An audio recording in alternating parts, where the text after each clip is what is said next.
Maverick News, the antivirus program for your mind. And now, the Freedom Reporters.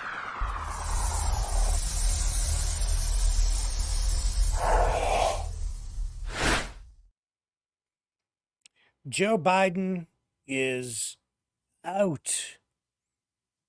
He has ended his re-election campaign, but who will be in? We'll talk about it tonight with our special panel waiting in the wings. We'll also talk about a few other things, I think, tonight too, including Twisters, the movie. Yeah, I went to see it last night. And I'll tell you why I think it's politically correct. All that and more coming up right here on the Maverick News Channel. Welcome, everyone. Welcome, Maverick family. Don't go away. I'll be right back, and the fun will commence.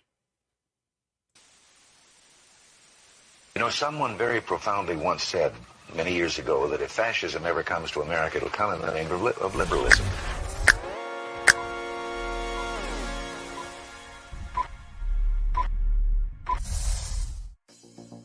Well, I think it's time we ask ourselves if we still know the freedoms that were intended for us by the founding fathers.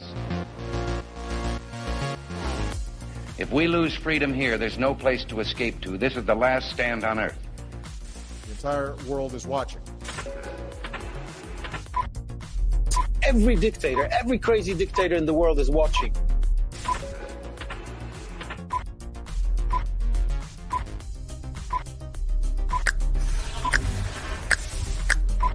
The world is watching. On TV, the entire world is watching. On social media. But the entire world is watching, and yes, they are seeing what we have apparently bravely been willing to say that others are thinking. Stand for freedom. Literally stand for freedom. Let's get this done. The entire world is watching. We're at war with the most dangerous enemy that has ever faced mankind in his long climb from the swamp to the stars. Maverick News. Maverick News. Maverick News. Let me have more control of my own destiny. The world is watching.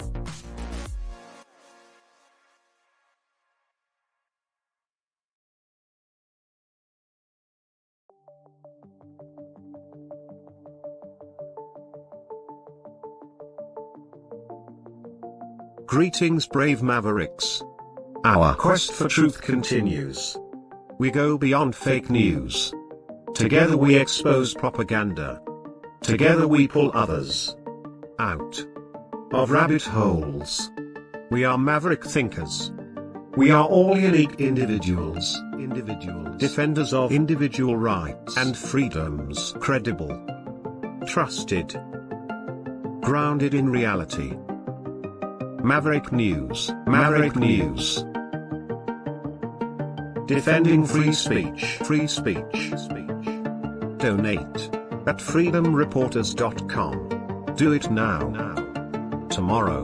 Maybe too late.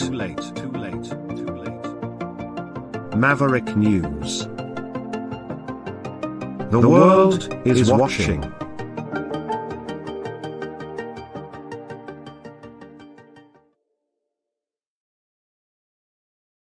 Okay, let's bring in our first two special guest panelists.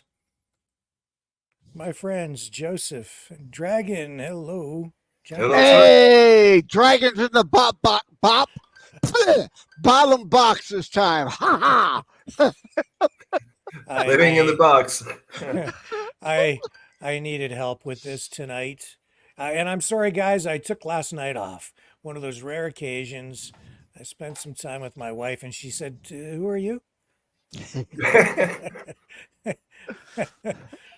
Anyway, we went to a movie last night. We went to see Twisters, rom-com, environmental thing, whatever. Maybe we'll talk about it later. But we have to get into this whole Biden stepping down thing. Just first of all, initial reaction from you guys tonight. Joseph, if you want to start. All right. Thank you, my friend.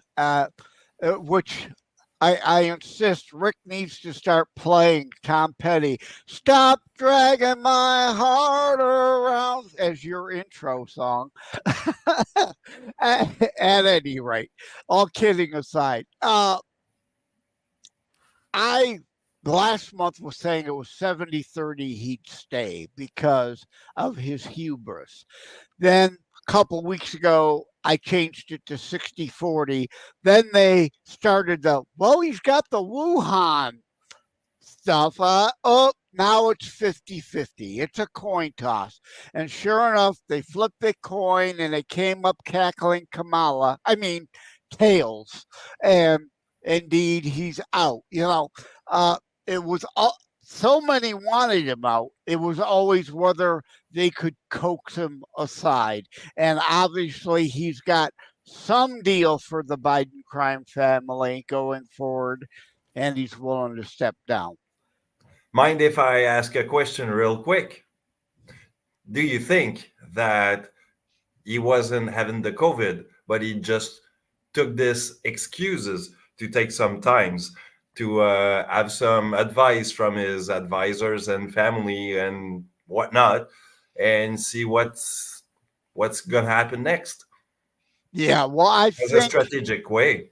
Yeah, I don't know whether he does or he doesn't. I don't really want to go conspiratorial, but indeed, it would be a convenient way to bow out of the limelight for a while and hash it all out.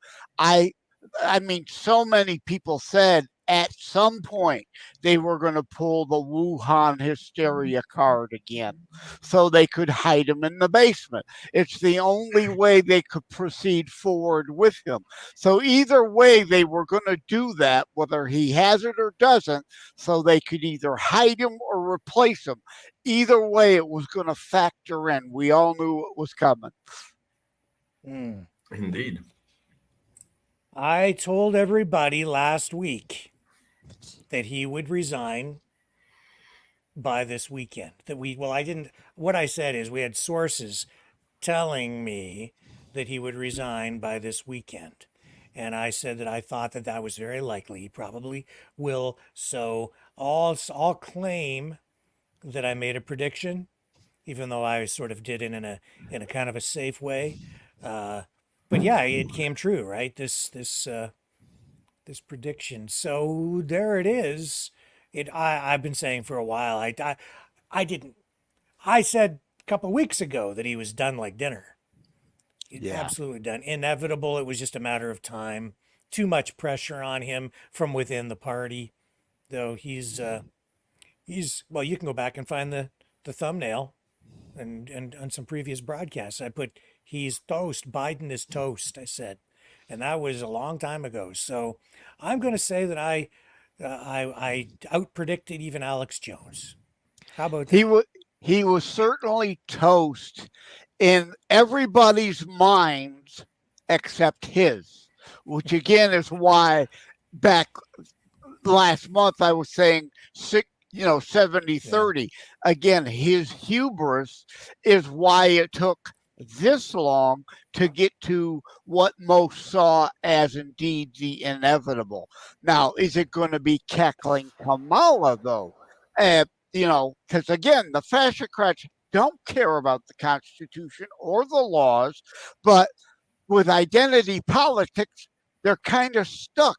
And in a way, one of the notes I wrote down was, this may be a great way, if they're being strategic, knowing Biden would lose, knowing cackling Kamala would lose, move him out, move her in. They move both. They kill two birds, one election cycle. So 2028, they start fresh. And depending on who cackling would then, and this is not a given, but you're pretty 90% certain the only real easy way is for them to give it to cackling. And there would be such an uproar if they don't. But who's the VP? Mark Kelly out of Arizona for that battleground state and others?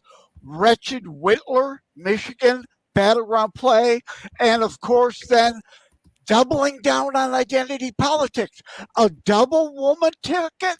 Are they going to make that play for, my God, suburban women are our only real base we got on the abortion issue? Maybe we could cheat enough with them as the base, or Gavin Grewscum, because everybody on the left is high on him, but they can't put him at the top of the ticket and replace the black lady now. But if he is her VP, that puts him in place, and everybody's happy in 2028 with the straight white guy out of California. Or the nobody governor from Pennsylvania, which plays both pro and con. Nobody knows him, so it doesn't hurt him. But nobody knows him, so it doesn't help him a whole lot either. Trump has to put you on his campaign team because you come up with better names for people than even he does, because he's been calling Kamala. He's coined her laughing Kamala. Yeah, No, it's that's cackling. horrible. Cackling Kamala, absolutely. Cackling Kamala. Yeah. And Anyway. more and more people across the country are finally catching on with my fascocrats tag also. And that's not hyperbole. This isn't that's the 19... That's a Bidenism right there. Yeah. That's not hyperbole. I don't know what it is, but it's not hyperbole. But it isn't the 1930s where the Nazi Sochis, right there in their name, were fighting the Moscow-backed communists, which then the Nazi Sochis later become known as fascists. Today, they are one big hashtag commie, fasci, Sochis blend. One big happy family is what they are. Here's the letter from Joe Biden tonight, announcing that he is not going to be running. My fellow Americans, over the past 3.5 years, we have made great progress as a nation. Today, America, I can't even be a Biden. I can't screw it up the way he would. They just issued the letter rather than have him screw it up live. Today, America has the strongest economy in the world. We've made historic investments in rebuilding our nation, in lowering prescription drug costs for seniors, and in expanding affordable health care to a record number of Americans. We provided critically needed care to 1 million veterans exposed to toxic substances, passed the first gun safety law in 30 years, appointed the first African American woman to the Supreme Court, and passed the most significant climate legislation in the history of the world. America has never been better positioned to lead than we are today. Well, I don't know about that. I know none of this would have been done without you, the American people. Together, we overcame a once-in-a-century pandemic, century, and the worst economic crisis since the Great Depression. We've protected and preserved our democracy, and we've revitalized and strengthened our alliances around the world. It has been the greatest honor of my life to serve as your president, and while it has been my intention to seek re-election, I believe it is in the best interest of my party and the country for me to stand down and to focus solely on fulfilling my duties as president for the remainder of my term. I will speak to the nation later this week in more detail about my decision. For now, let me express my deepest gratitude to all those who have worked so hard to see me re-elected. I want to thank Vice President Kamala Harris for being an extraordinary partner in all this work. And let me express my heartfelt appreciation to the American people for the faith and trust you have placed in me. I believe today, what I always have, that there is nothing America can't do. When we do it together, we just have to remember we are the United States of America. And there's the letter from Joe. Go ahead, say it. Go ahead, Joseph. Joe Biden. Yeah. Okay. Yeah, we are still the United States of America, despite the fascocrats and Obama what Obama started with Biden as his VP and this empty vessel trying to continue the fundamental transformation of America to the hashtag commie fasci socies blend. There's no real difference in any of them now. They're just different banners. They're all competing to be the ruling elite. They aren't progressive, they are regressive. They want to eliminate freedoms and go back to ruling elitism. Leftism has always been that. So, what do you think there, Dragon? Was that letter adequate? Well, you know, it is at the pivotal moment of, well, Biden has to step down, that he has to say something, and I think that he kind of stumbled on the precious problem that the American citizens are actually having right now, because he's not addressing every troubles that he has probably to look at. So, you know. Yeah. And And this may matter, or they will try to peddle that it matters to morons, but should not, of course, because it's the same bull bleep, commie fasci soci's blend policy, destroying the USA, no matter who at this point is at the top of the Fascocrats party ticket. Again, doesn't matter. Biden, cackling Kamala, wretched Whitler, Gavin Grewscum, the no-name governor from PA. It's all bad garbage destroying America. Any of them is going to be Obama 3.0 after Biden, the empty vessel, was Obama 2.0. well, if I may, because you made a point in a way and segue to Obama. Barack today have made a statement, and it goes this way: we will be navigating in uncharted water in the days ahead, but I have extraordinary confidence that the leaders of our party will be able to create a process from which an outstanding nominee will emerge.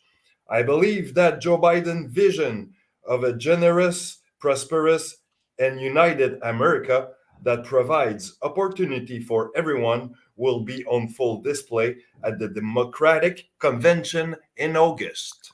Right. And what, in other words, he's not endorsing Kamala, which is a big blow. And that's exactly what we saw announced on Fox News, which is, this is her taking it on the chin, really. The message from President Biden and those around him was, quote, all systems go and campaign full speed ahead. Then at around 1:45 p.m., he notified senior team members that he had changed his mind. Let's get to what might have changed his mind, Brett, but also this statement from Barack and Michelle Obama, which does not endorse Kamala Harris. Bill Clinton, Hillary Clinton have come out to endorse her. President Biden endorsed her. But here's what the Obamas say. We will be navigating uncharted waters in the days ahead, but I have extraordinary confidence that the leaders of our party will be able to create a process from which an outstanding nominee emerges. Ouch. Ouch. Yeah, ouch. Yeah, So because, that's no endorsement for Kamala. And at the same time, it's a kind of a call for rigging the system already in place that is actually providing Kamala from becoming probably the leader or that nominee. Why do you think that's Well, calling it for it to be rigged? well, not rigged, but how can I put that?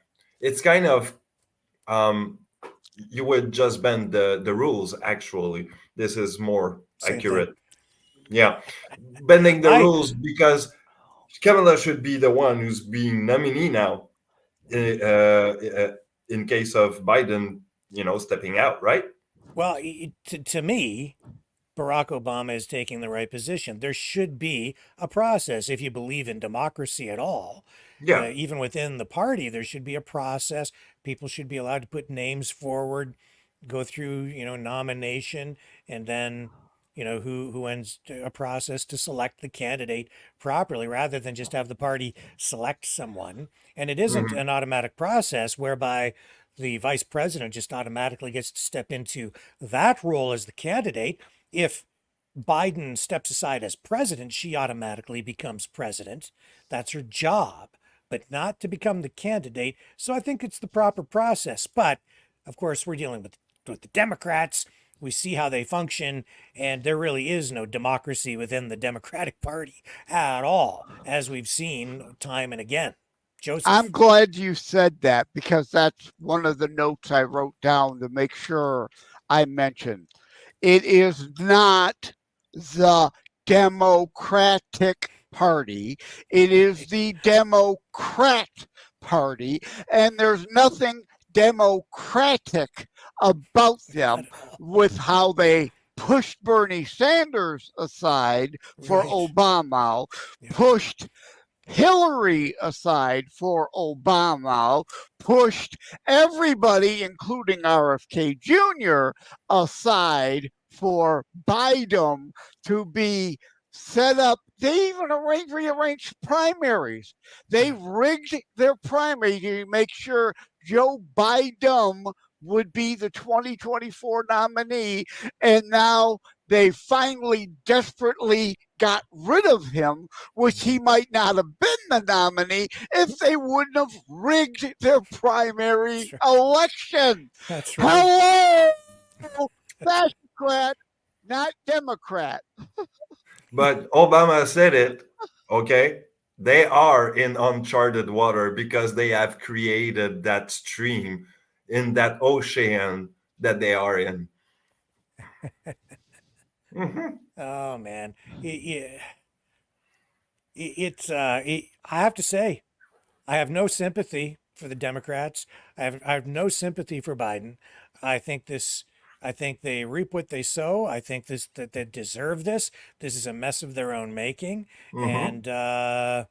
and this is the biggest mess I've ever seen. And Yeah. it's for every action there's an equal and opposite reaction. When you mess with an election process the way that they have, not just, you know, at every step, at every level, they have just manipulated everything because they just don't respect the Constitution. They don't respect the law. They don't even respect their own rules of conduct within their own party. They have no Or they're respect for anything. They based, just, yeah, they're based the suckers that they sucker to vote for them. They have yeah. definitely no respect for them. Now, I mentioned RFK Jr., so let me go to, and I've said on this show before, over and over, and my own show and other shows, Perot, Bush, Perot, Clinton. It's been studied to death. People I highly respect and agree with, and being on the ground at the time, I saw it firsthand, at least here in Michigan, although somewhat anecdotal, but I believe it was repeated elsewhere. Perot took disaffected voters, people who were never going to vote for H.W. Bush, were never going to vote for Bill Clinton, and took those people in. They may have voted down ballot, but they would have left the presidential ballot blank. So Perot did not cost H.W. Bush the election. His read my lips broken pledge cost H.W. Bush that election. Now, RFK Jr., I see mostly getting the same kind of vote. Disaffected people with TDS who were never going to vote Trump, people who, for whatever reason, Biden's a disaster. They would never vote for him, so they will go RFK. But there is a difference this time. Each cycle is unique. I do believe, and said it before, he would draw maybe some Democrats away from Biden. But now, with this and man on the street interviews are starting to indicate such. People who were looking forward to voting for Biden out of TDS are now saying, you're pulling a bait and switch now? They're going to vote RFK. So there are some Democrat votes swinging RFK Jr. wise. We don't need them to putting on my GOP hat here. We don't need them to swing to Trump. We just need them to take away from Biden. And it only matters because of the Electoral College if 0.1%, 0.5%, 1% now vote RFK instead of Biden can change swing states to really change the election. Frank Anderson says George Clooney will be the next president. You know what? I wouldn't say that Kamala Harris is a shoe-in, and we're seeing Alex Jones predict tonight, along with many others over the last couple of days, that it will actually be Hillary Clinton that will be nominated to run against Trump. So it'll be Clinton versus Trump 2.0. I don't believe that. I don't think that's going to happen. I'll put my prediction up against Alex Jones's tonight, right here, right now. It's not going to be Hillary Clinton. Well, Hitlery, there's my name for her, Hitlery, because they are the fascocrats. And again, that's not hyperbole. That's DNC, not hyperbole. Come on, man. DNC platform, I gotta get another phrase and stop using that, right, Rick? But the DNC platform literally, don't take my word, Reagan, trust but verify. Go to DuckDuckGo or Jibru, bring up a copy of the National Socialist Deutschland Arbeiter Party, the Nazi Socialist platform, and compare it to the DNC's today. Of course, the DNC tries to use spin and flowery language to dress it up that it isn't identical to the Nazi Party, but 28 planks are there. And that's why they call Trump Hitler and Republicans fascists. It's projection. I think your name for Kamala is most appropriate, given that especially when you look at the attacks that are happening online, the memes that are being created, and people have wasted no time in coming out to target Kamala Harris tonight because she's the first one out of the gate saying she will seek the nomination. So now we're getting stuff like this posted.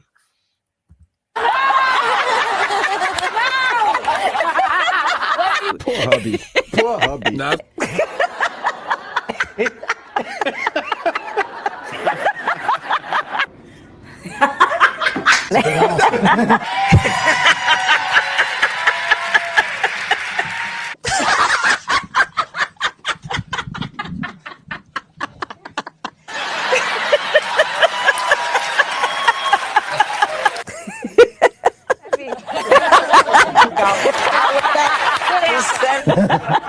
He knows how to sell right there. Okay.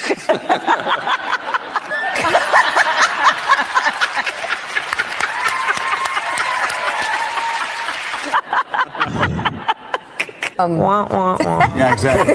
So, she's still got a sense of humor. Right?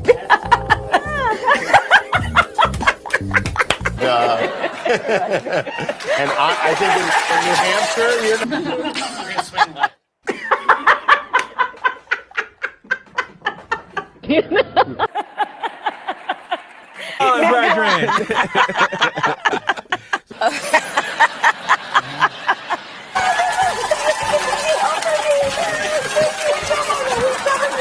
Okay, so joining us now from New York. Okay, now because you'll need some help. Maybe you can have You look fantastic. no, maybe.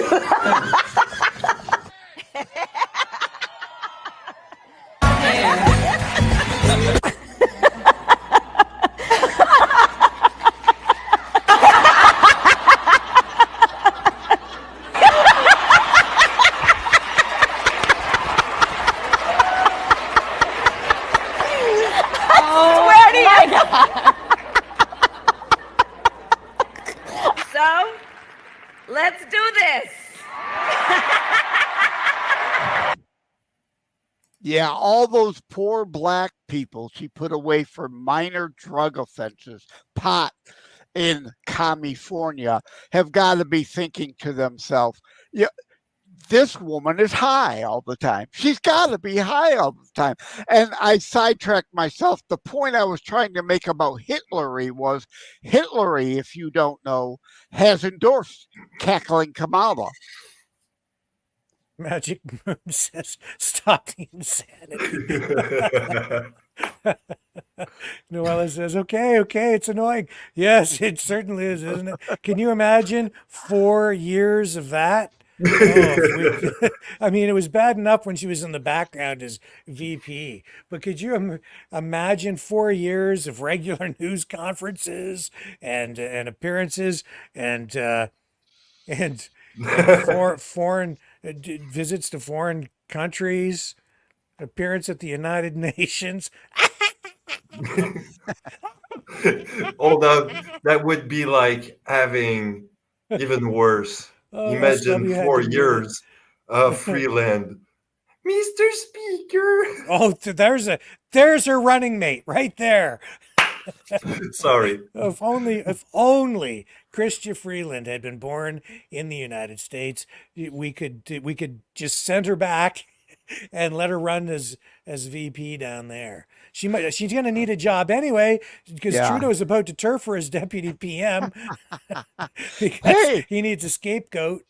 Hey, I joked. I said maybe they'll double down on the identity politics and pick wretched Whitler because again, woman and woman, but Michigan battleground state. But maybe they'll quadruple down on identity politics and they can make cringe John Peon the VP.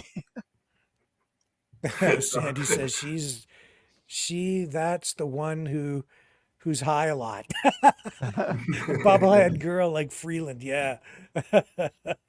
That's funny. She's the one that's high a lot.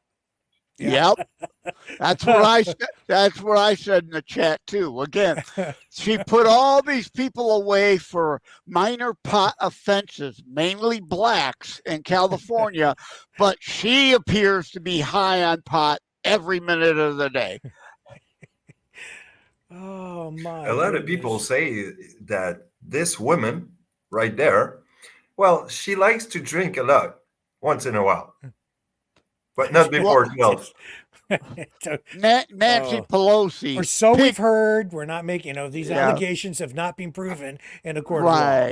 Right. No, but what I say, there's a lot of people online saying those kind of things. So, I mean, we don't know. It's just, it's probable.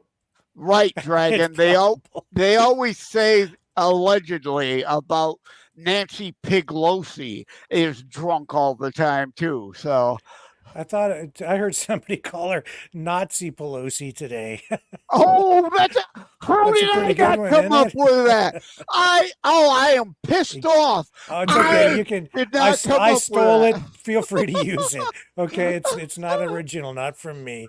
I'm just reporting. That's my Joseph, job. There's no copyright on that name. You can use it. Yeah.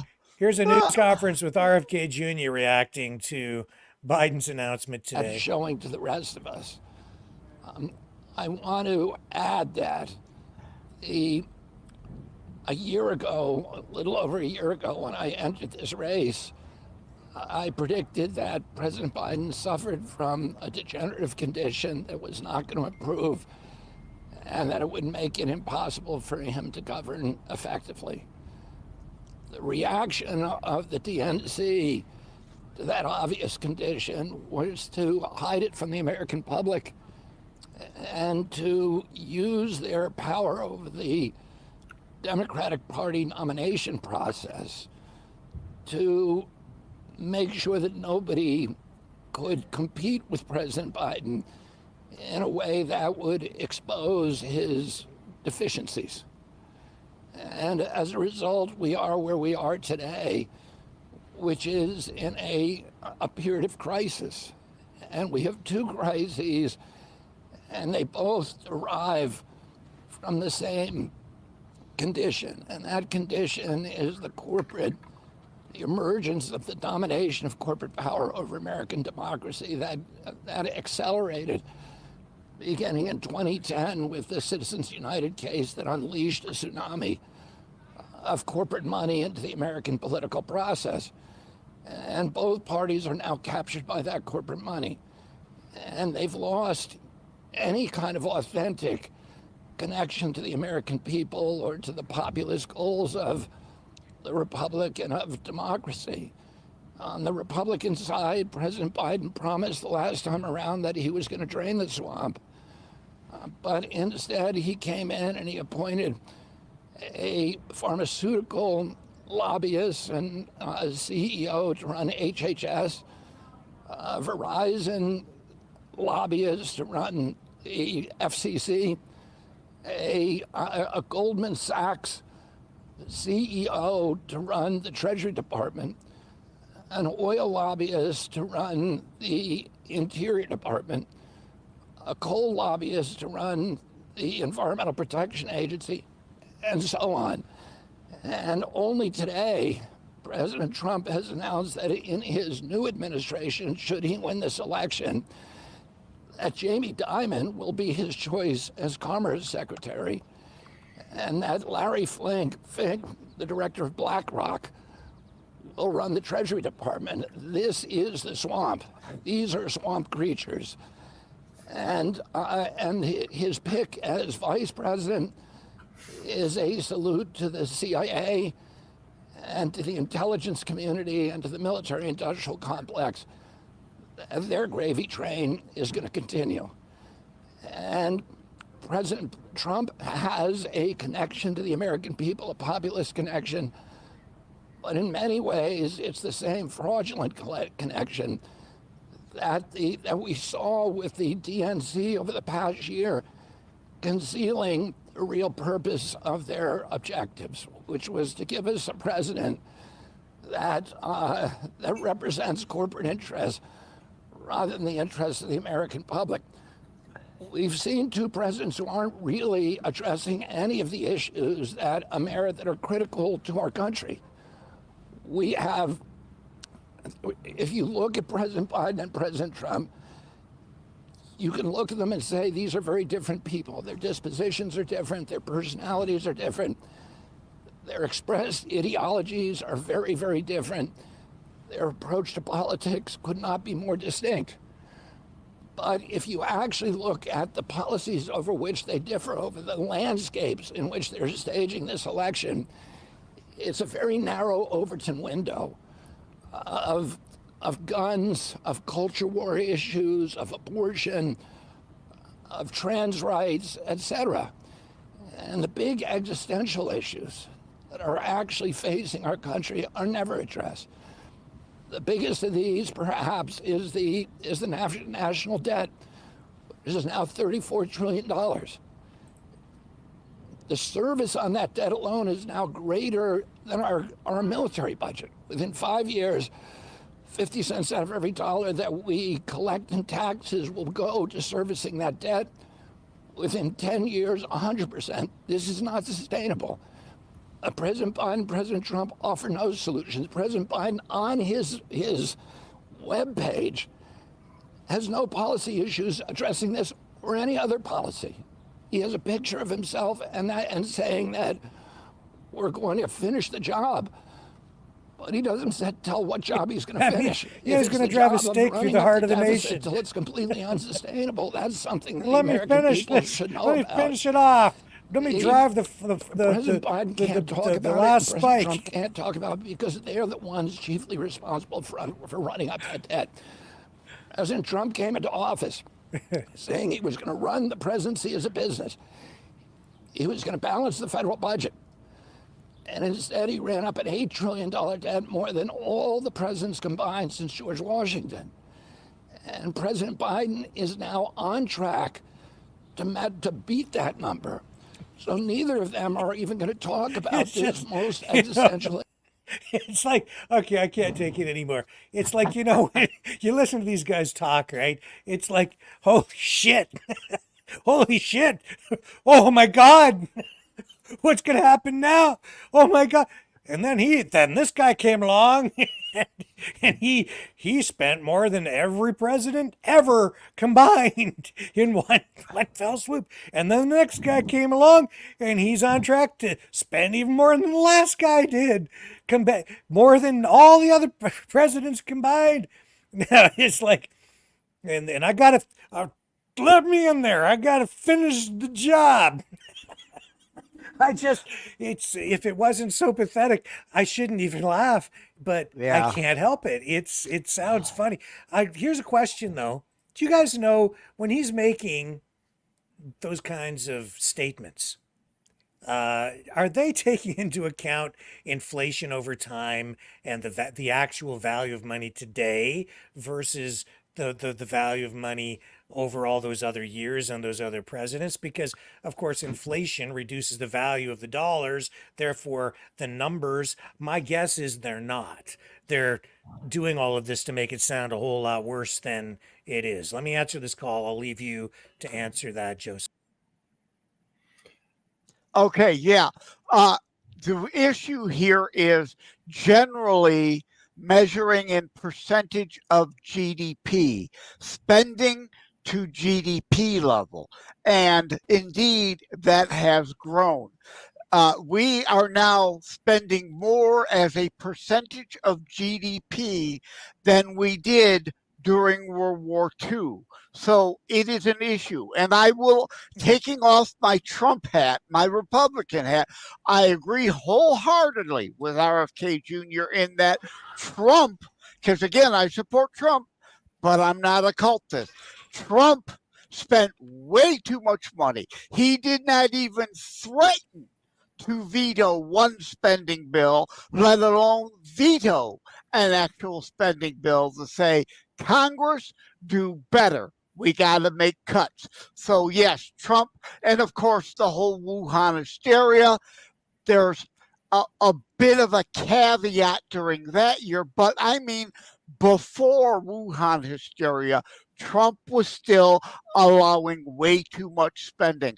But RFK, you're wrong on Citizens United. Yes, it allowed what we call dark money now. Well, companies, the left, they said companies are people. Well, yeah, dummies. Who do you think works at companies? Who do you think runs the companies? People. So they have every right to also donate. Citizens United, in my mind, didn't go far enough. But the other thing is, I have questions about Jamie Dimon, but I'm open and willing to say, let's see how it goes. The guy from BlackRock is a whole other story. No, hell no, don't want him around anything in government after all the crap BlackRock has done to this country with woke investment agenda and the whole, what is it? The ESG, the ESG garbage. They adhere to the woke ESG manure at BlackRock. So hell no to him. But nobody's perfect. Trump isn't perfect. He's going to make mistakes again, and I think that is likely going to be one, but he's trying to build a coalition. So from that aspect, I get it. You can't govern if you don't get elected, and you may not get elected if you don't open up a big tent. You're right. Actually, it goes along with the corporate domination that RFK was referring to.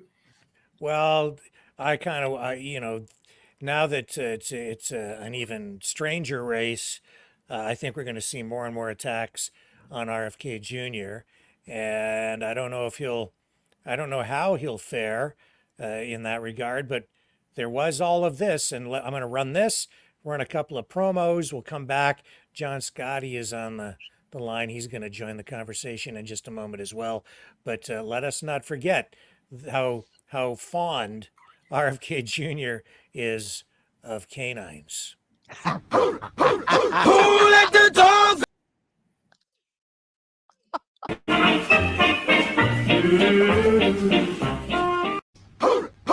Who let the dogs out?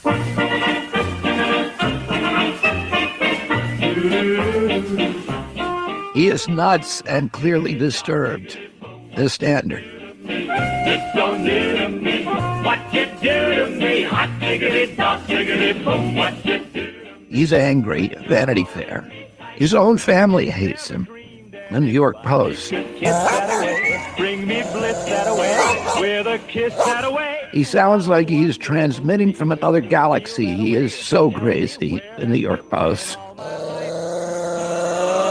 Diggity, dog, diggity, boom, what you do to me. Vanity is a humorless bully living in a paranoid fantasy. Vanity Fair.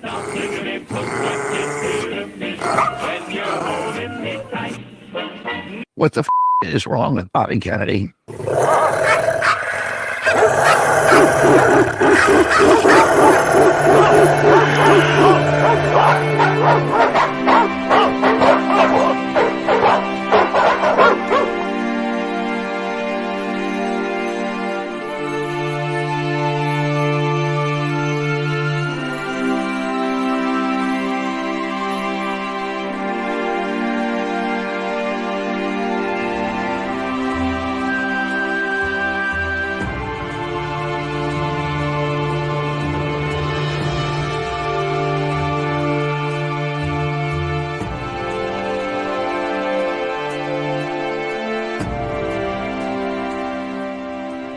Maverick News.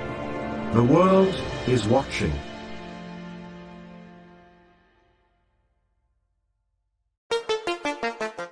The New World Order. Government overreach. The Great Reset. Mainstream media lies. Now more than ever, independent voices are needed. Donate now at freedomreporters.com. That's freedomreporters.com. Maverick News. The antivirus program for your mind.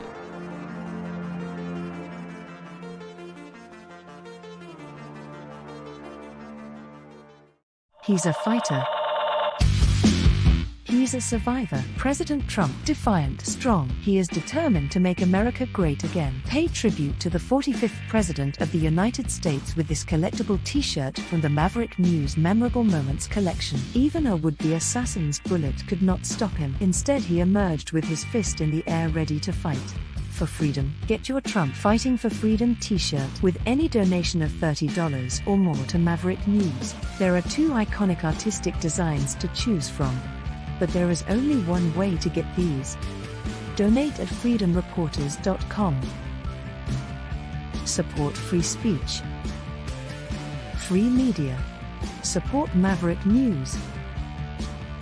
Call 1-866-248-1490 or order online at supergeeks.tv.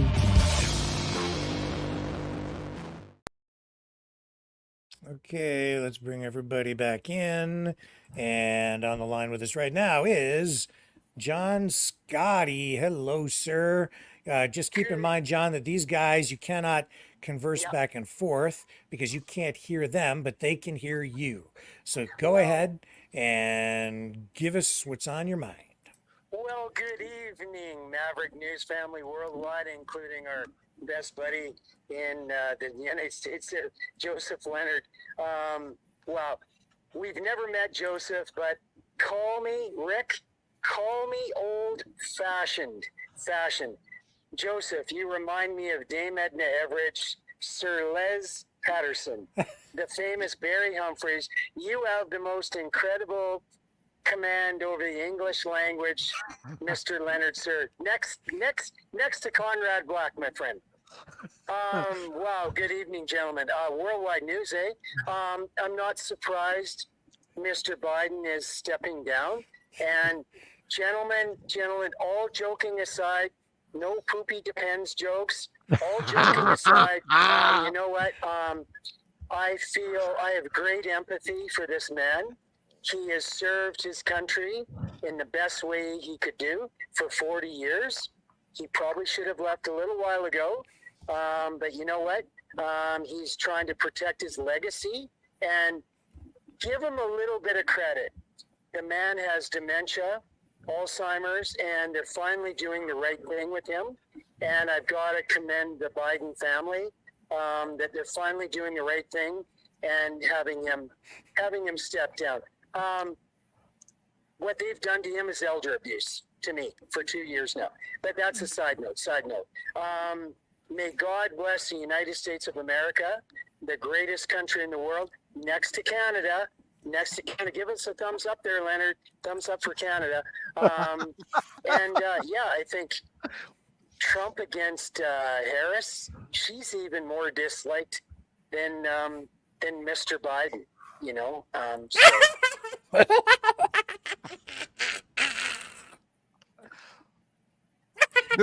That's why the VP is Joseph, important. it's Sleepy Joe Bolshevik Bunker Biden, now in a nursing home with a big bucket of ice cream in front of him. Yes, thank you very much. He'll be much happier. He'll be much happier. Oh, thank you, John. But you know, final thought, Joseph, Conrad Black, Lord Black of Lorne, who just got his ass tossed out of the Lord of Lords in London, England. Don't let the door hit you in the butt, Mr. Conrad Black, when you're getting kicked out of the Lord of Lords. House of Lords, Leonard, you're not American. Mr. Conrad Black of Crossburn. Yeah, anyways, love you, Leonard. Love you, Dragon. Keep up the good work, guys. And you know what? Maintain your sense of humor, because the Barnum and Bailey Circus, it's just getting going, gentlemen. Gentlemen, get a front row seat. Just getting started. Thank you, John. Yep. Welcome to the circus. God bless America, Canada, and gentlemen, in God we trust. Indeed. In God we trust. Welcome to the circus, ladies, gentlemen, and confused fascists. And we need God's help now more than ever before. Amen to that, brother. Amen to that. It is. Isn't this can't make this stuff up. What a story. Yeah. I mean, really, yeah, his legacy is secured as worse than Obama and Jimmy Moon Crater Carter combined. Yes. Oh, man. So, Joseph. Yes, you're an American. You know, I have to defer to you when it comes to talking about process. So what's going to happen now? Well, I mean, that's really anybody's guess, because Dragon, in the green room, we were talking before we went live, he brought up the 12th Amendment. Well, the 12th Amendment only laid out so much, and indeed created the brilliance of the Electoral College, so that we're not a mobocracy, a democracy. We are a constitutionally limited republic, and the Electoral College at least provided the check and balance of California and New York not being the only places that decided the presidency by overwhelming by popular vote. So it doesn't really go into the territory we are now, because they never foresaw the territory we're in now.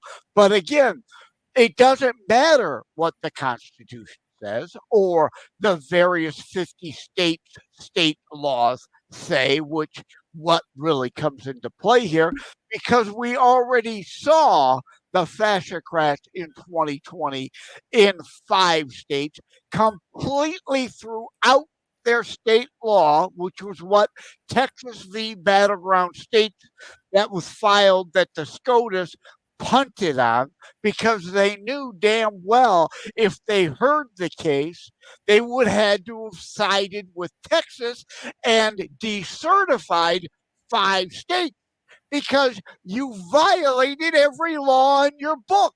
Your state, therefore, could not be legally certified, and that would have demanded a new election in those states, and that's precedent.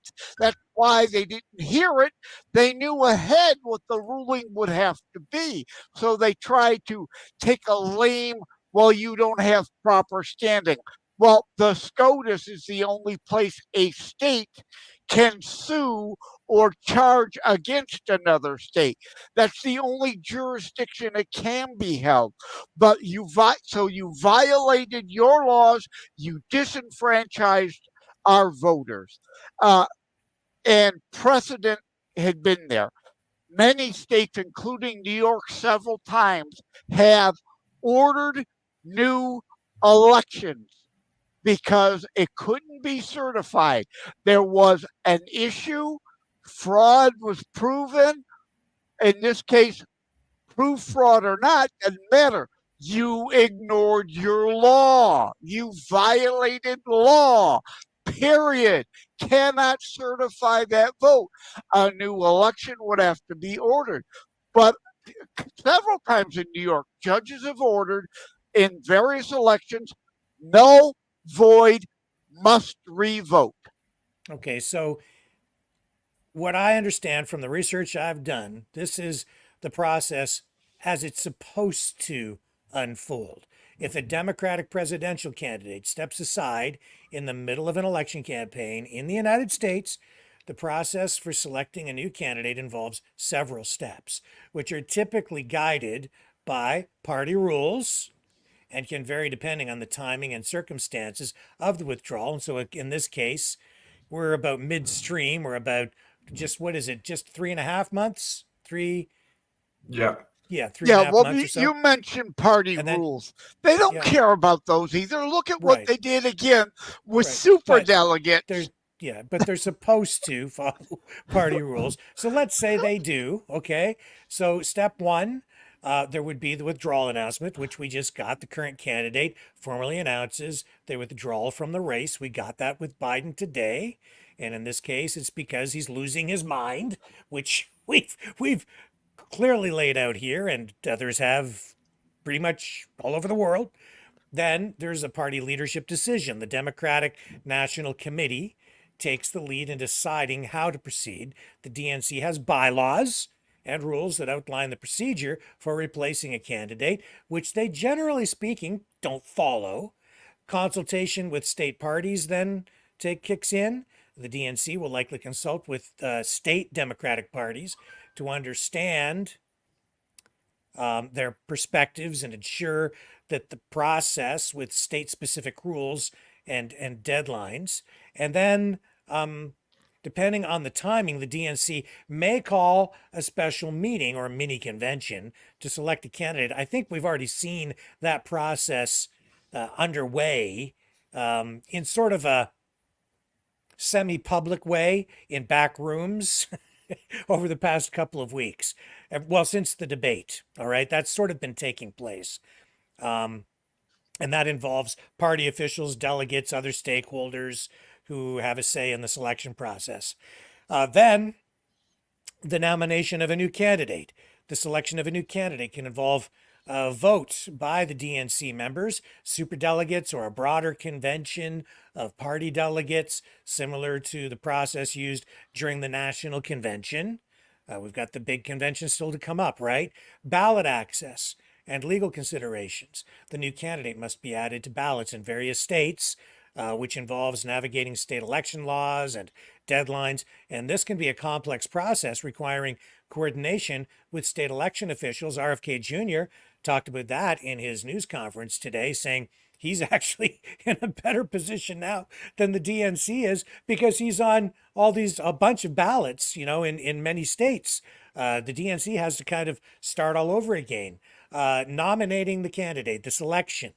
of the new candidate can involve a vote by the DNC members, superdelegates, or a broader convention of party delegates, similar to the process used during the National Convention. And then ballot access and legal considerations, okay? The new candidate must be added to ballots in various states, which involves navigating state election laws and deadlines. And that's a complex process. It requires coordination, as I said, with state election officials. Again, I just said RFK Jr. talking about that in his news conference. They've put themselves in a real pickle. They've backed themselves into a corner here. The whole DNC election machine.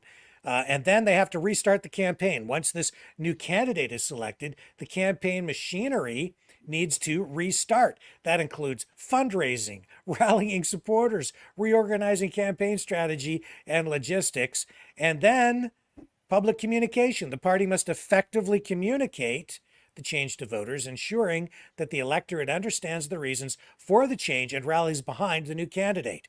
So this is to say the least, a challenging process, and it will, there's some variables here that will come into play based on the timing of all of this. And of course, I think that he's stepping aside just in the nick of time to maybe give the Dems just enough time to get something credible launched to go up against Trump. But this is a monumental task. They're really, people might not realize it, but they're kind of starting at square one again.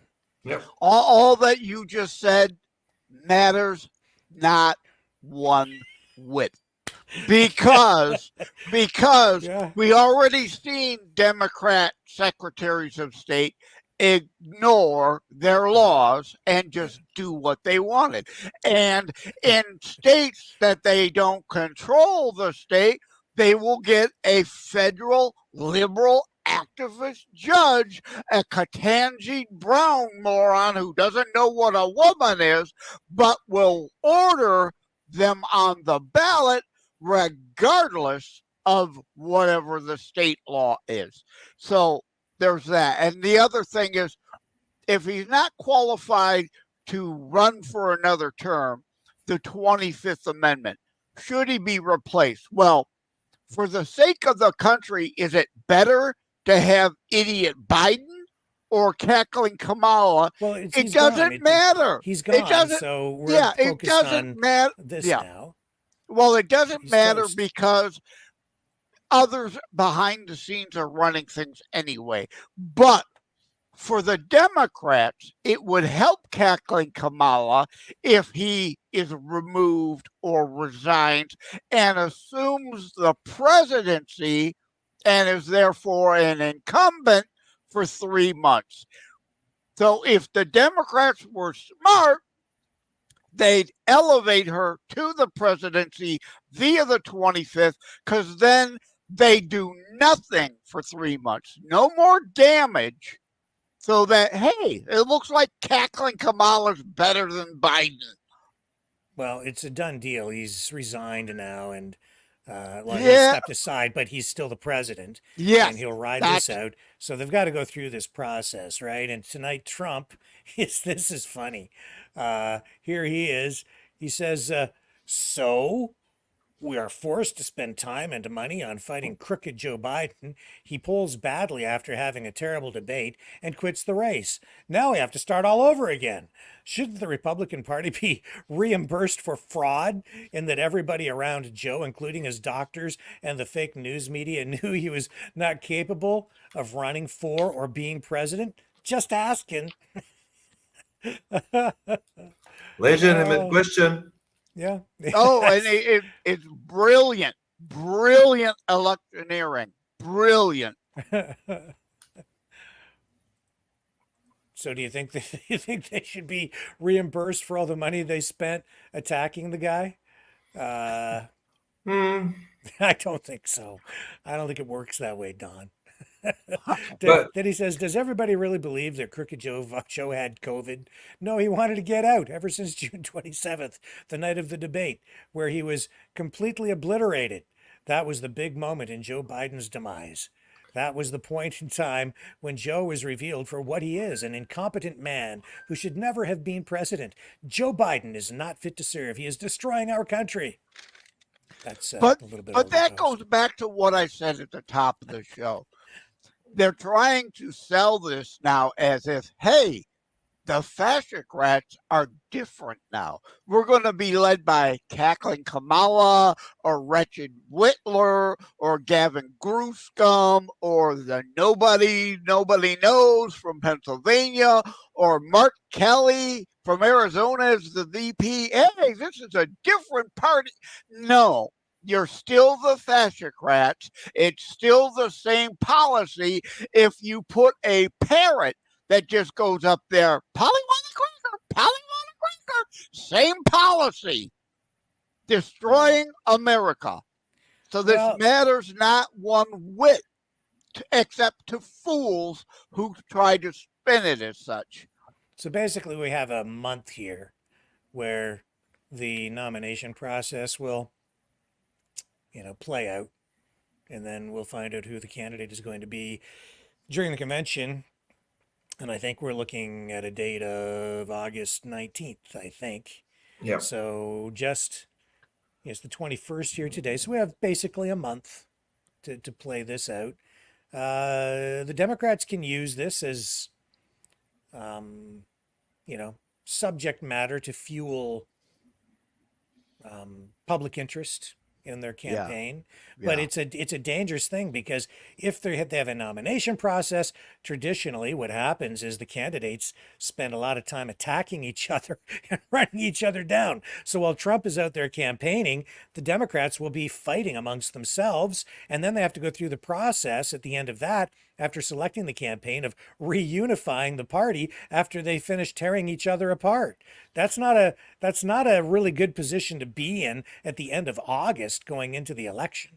Well, but it's not entirely bad either, because Alinsky style, the leftist 7Ds, as I call it, part of the Alinsky tactic extension, deflection, distraction, anything but to talk about their failed policy. So the personality horse race, as opposed to principles, not personalities, doesn't hurt them.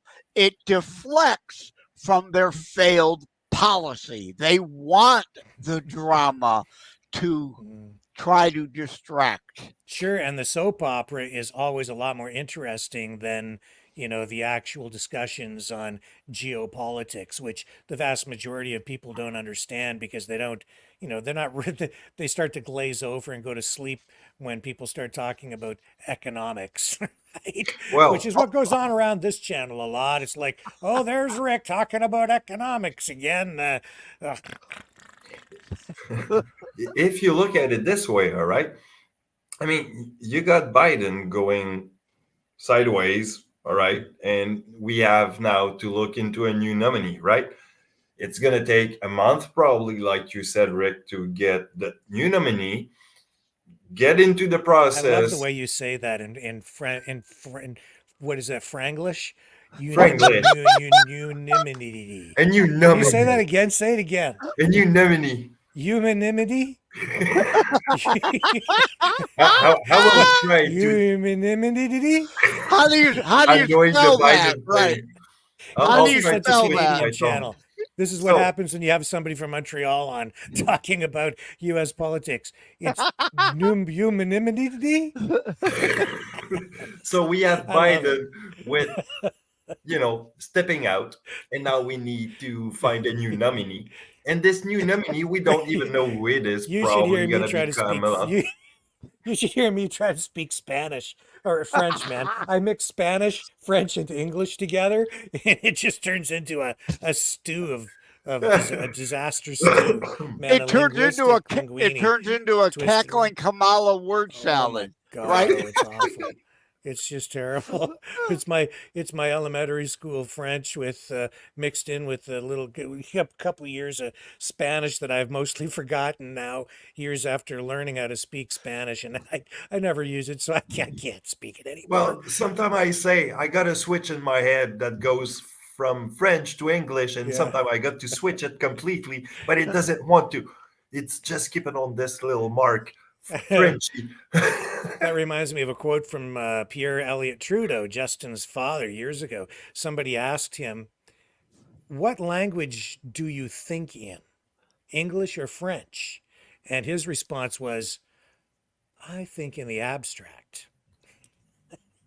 That's pretty good. There was a guy with wit. I'll tell you, JT is not Pierre. That is, and I mean Pierre Elliott, not Pierre Poliev. Okay, JT is not his father. No, do you think in English or French? I think in the abstract. That's pretty darn good. Well, that's clever. And you see, clever. Dragon, there you go. That's why it comes out the way it does with you as well. Because when you're saying humanity, it's like it's just very abstract. But we get it, man. We get it. And that's why we love you. At least you get the point of what I'm trying to say. We need to turn on closed captioning and see it blow a gasket. That's right. With what Dragon's trying to say. How to short circuit AI. Just come on the Canadian channel and listen to three guys, an American, an Anglophone, and a Francophone, just rip the hell out of the English language. It's like the Biden sign language guys. Like, oh no. Anyway, whatever the hell he said. Completely off topic, man. But I think it's funny. So we're talking about it is. Doesn't matter. But turning point to that new nominee, you have to select this person. And you still have 1 month. You still have 1 month to get the people on board to vote for that person. Hey, can you say this one? Sure. Can you say supercalifragilisticexpialidocious? Give it to us, man. Come on. Go ahead. Repeat that one, please. Supercalifragilisticexpialidocious. Do it. I dare you. Come on. You don't remember that movie? Come on, Dragon. Just give it a shot. Supercalifragilisticexpialidocious. Come on. Supercalifornia. You know what? You just triggered my ADHD. Thank you. Do it again. Do it again. Do it again. Do it again. California dishes. Hey, stop trying to turn Dragon into a trained monkey. No, this is fantastic. No, you have to come with me to McDonald's in Quebec and watch me try to order lunch. It's way worse. It's far worse when I'm trying to do that. It's a verbal disaster. One more time. Supercalifragilisticexpialidocious. And the California, I'm going wrong. California. This is beautiful. Okay, don't go away. There's more ahead. We're gonna calm down. We're gonna take a break so we can get back to something serious here. Hang on, I'll be right back. You know, someone very profoundly once said many years ago that if fascism ever comes to America, it'll come in the name of liberalism.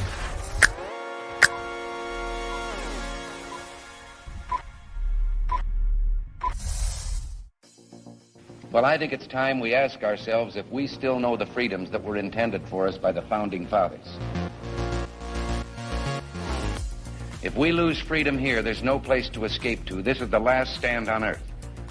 The entire world is watching. Every dictator, every crazy dictator in the world is watching.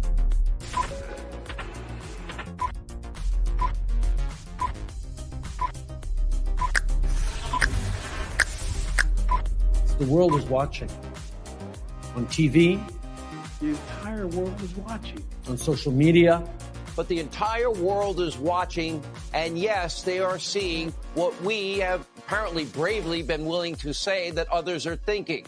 Stand for freedom. Literally stand for freedom. Let's get this done. The entire world is watching.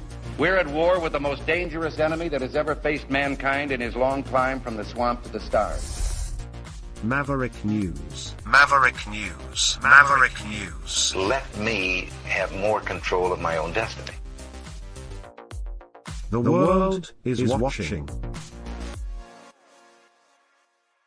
He's a fighter.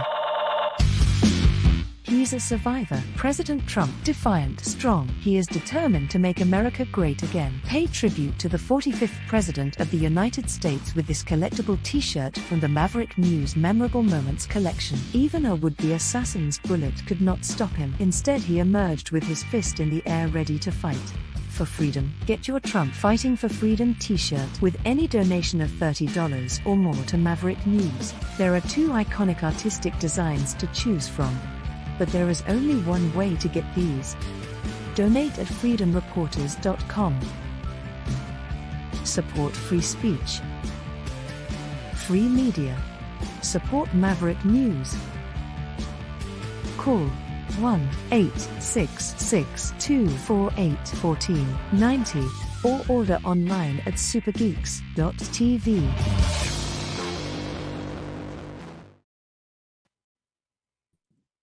Okay.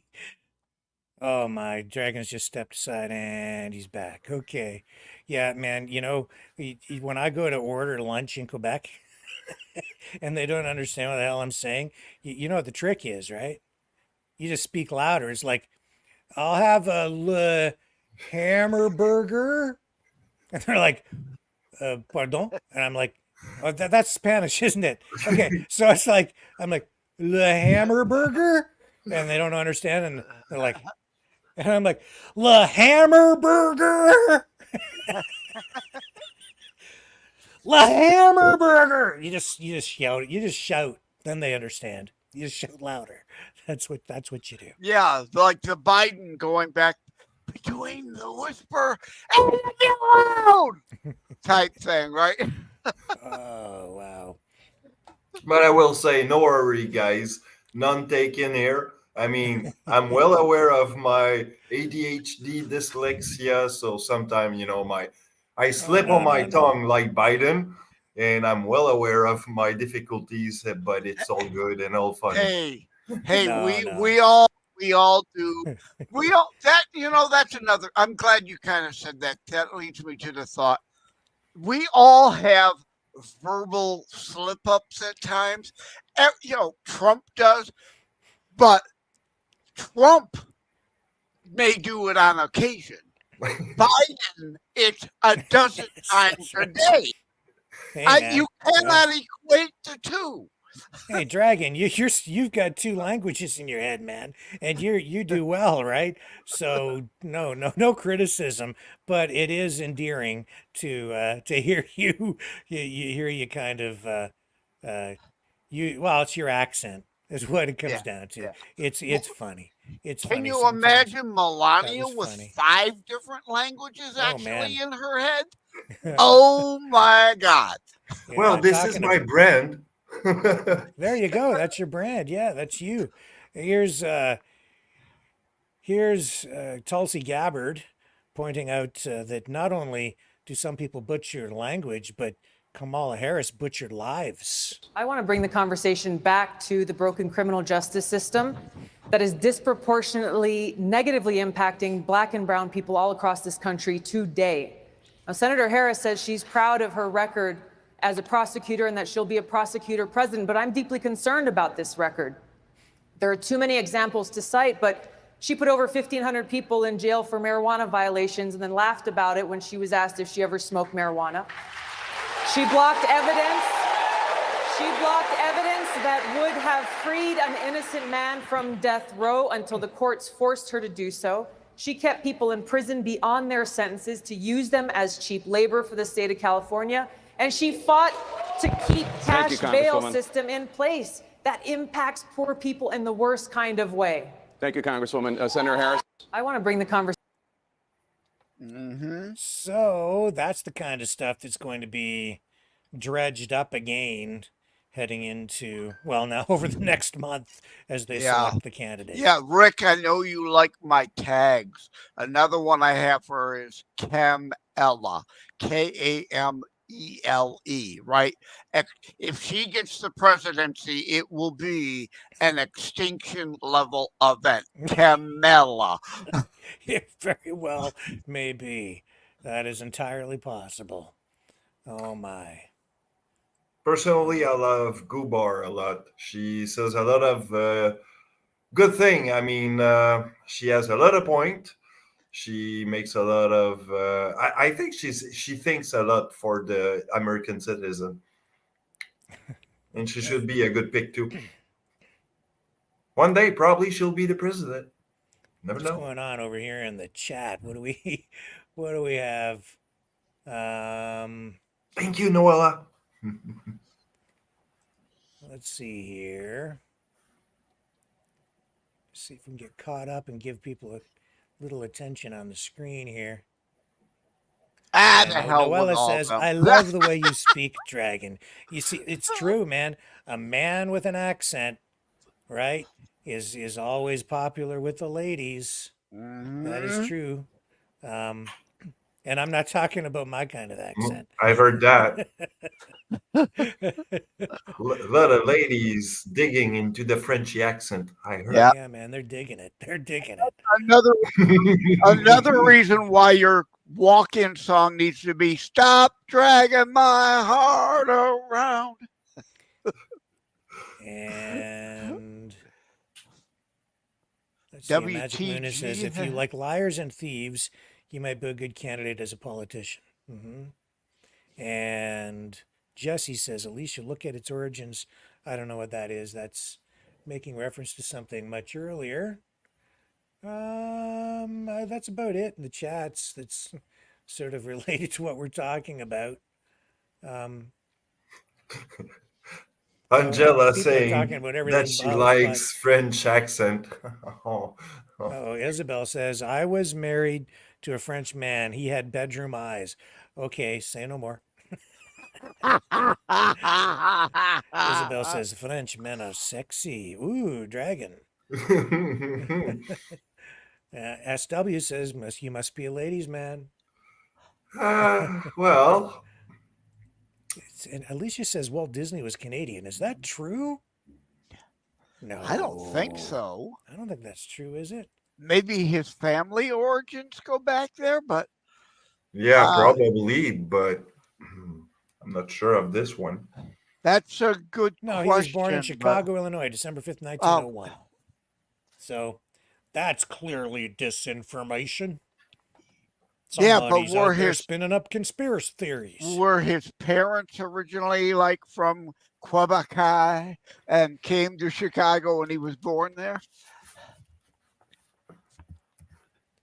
So, yeah, speaking of conspiracy theories, I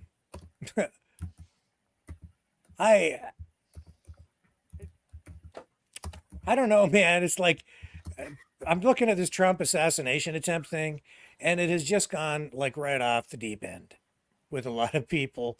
And, there's people are convinced now that there was a second shooter. It's just, there was. That's it.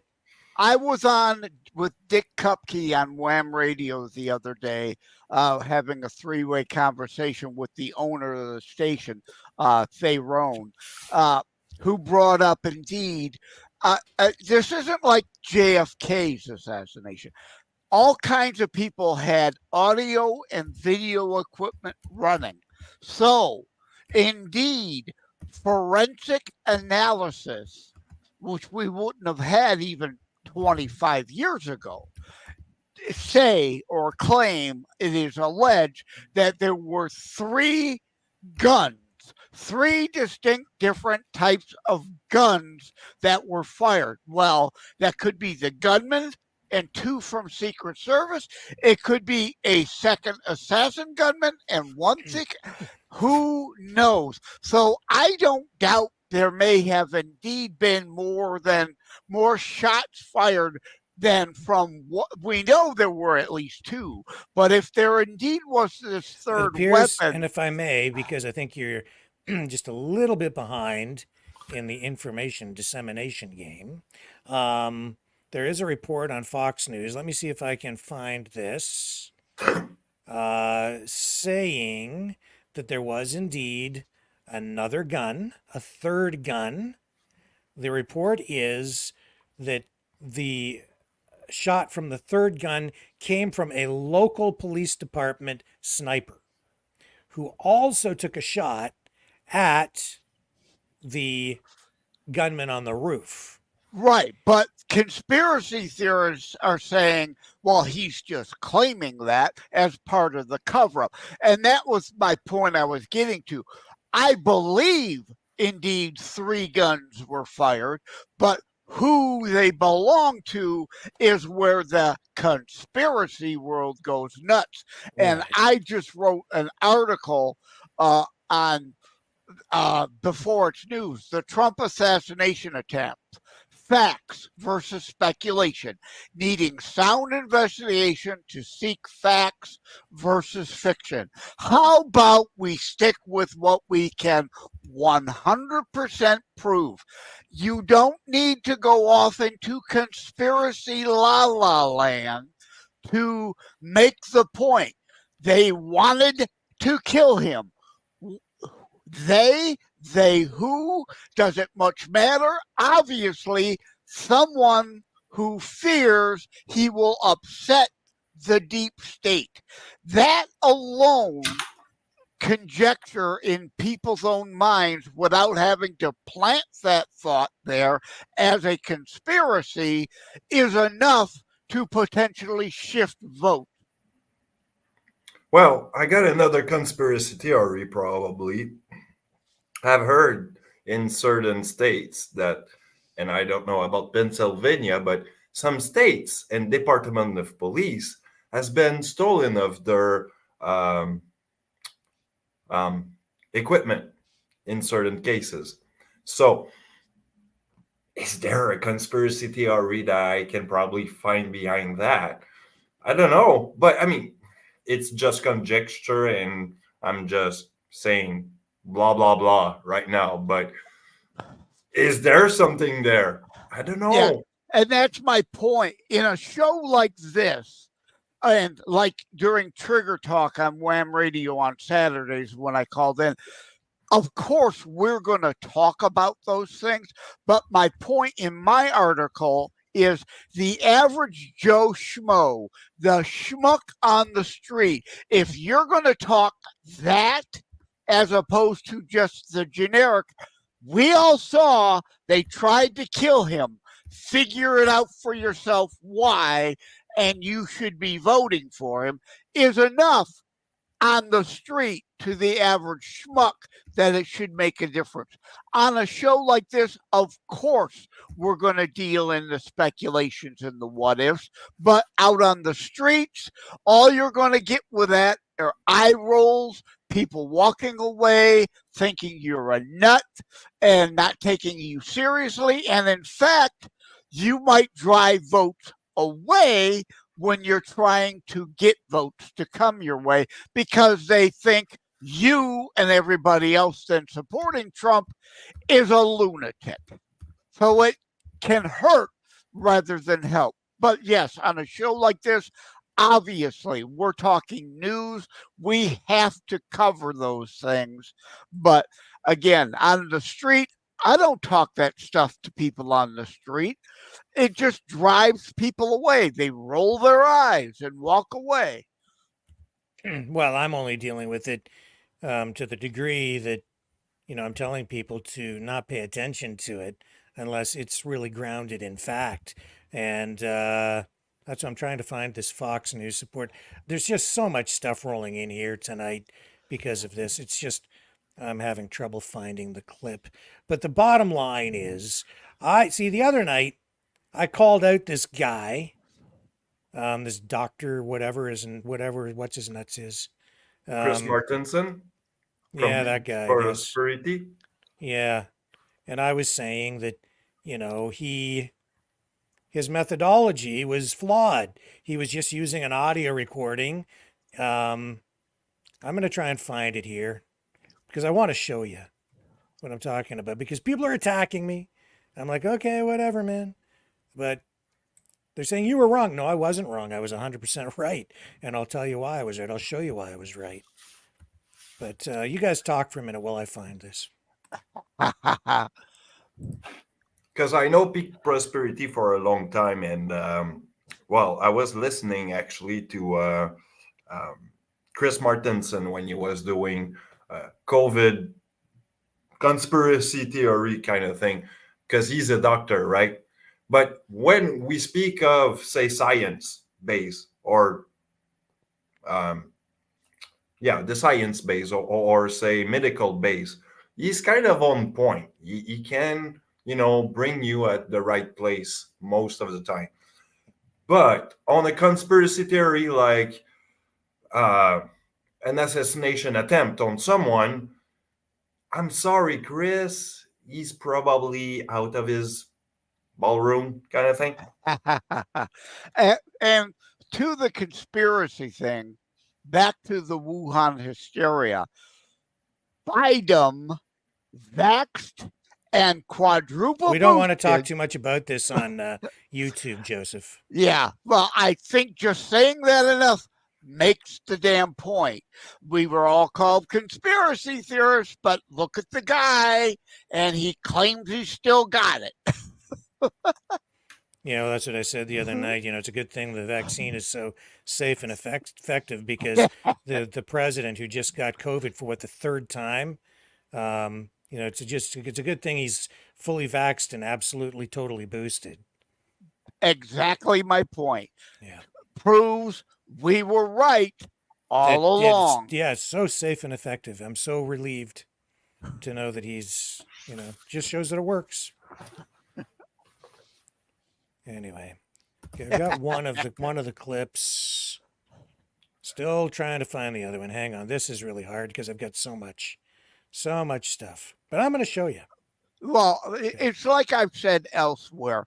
Never before in human history have people had so much easy ability via the internet to find facts and truth. Trouble is, also, never before in history has it been so easy for the delusional to find other nuts online to feed their delusion and ignore reality. So, yeah. Yeah. Hang on. Keep on talking because I'm looking. The show is yours for a minute. I've crossed off all my one note I had from the open, because you go into about rabbit holes. We go into the rabbit holes here, but unfortunately it doesn't matter with the left, because the only hole they're interested in is their butthole, which their head is up. Oof, that was a punchy one, my friend. But I cannot say better. Yeah, other than that, I pretty much crossed off all my notes, so I don't know what else to say. I don't have any other right, let me quirky run names a for promo, people either. And I'll come back and I'll show you what I'm talking about. Here we go. Stay with us, folks. I got it for you. I got it. Here we go. Fighting the Great Reset by leading the Great Resistance. Yeah, what's up? Oh, okay, thank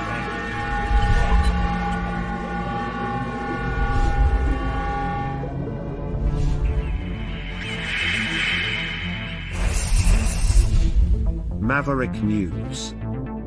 The antivirus programs for your mind.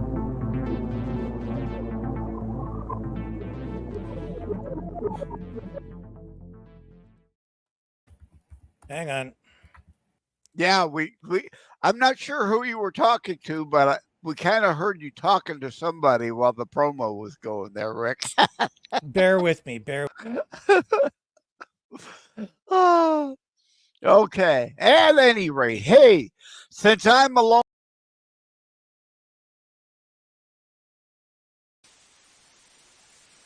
You know, someone very profoundly once said many years ago that if fascism ever comes to America, it'll come in the name of liberalism.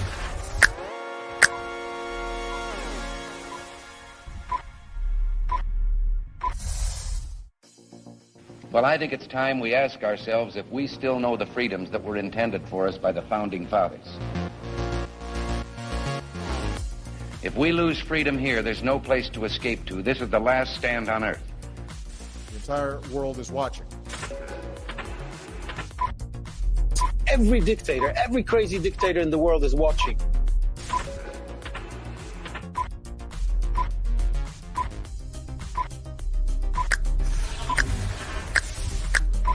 The world is watching. On TV, the entire world is watching. On social media. But the entire world is watching, and yes, they are seeing what we have apparently bravely been willing to say that others are thinking. Stand for freedom. Literally stand for freedom. Let's get this done. The entire world is watching. We're at war with the most dangerous enemy that has ever faced mankind in his long climb from the swamp to the stars. Maverick News. Maverick News. Maverick News. Let me have more control of my own destiny. The world is watching.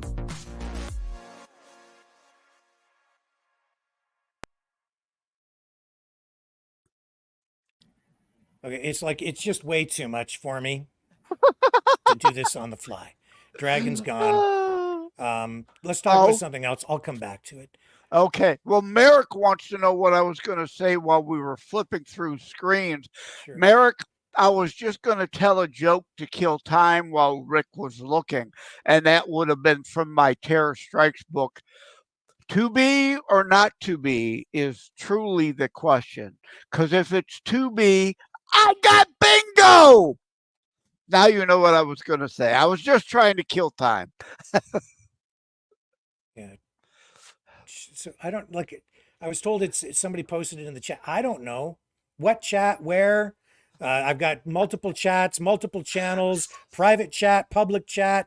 I've got, 3, 6, 9, 10, 11, 12 channels up all at the same time. I don't know where the hell to find a link that somebody's sending me. You don't know if you're coming or going, right? I don't know.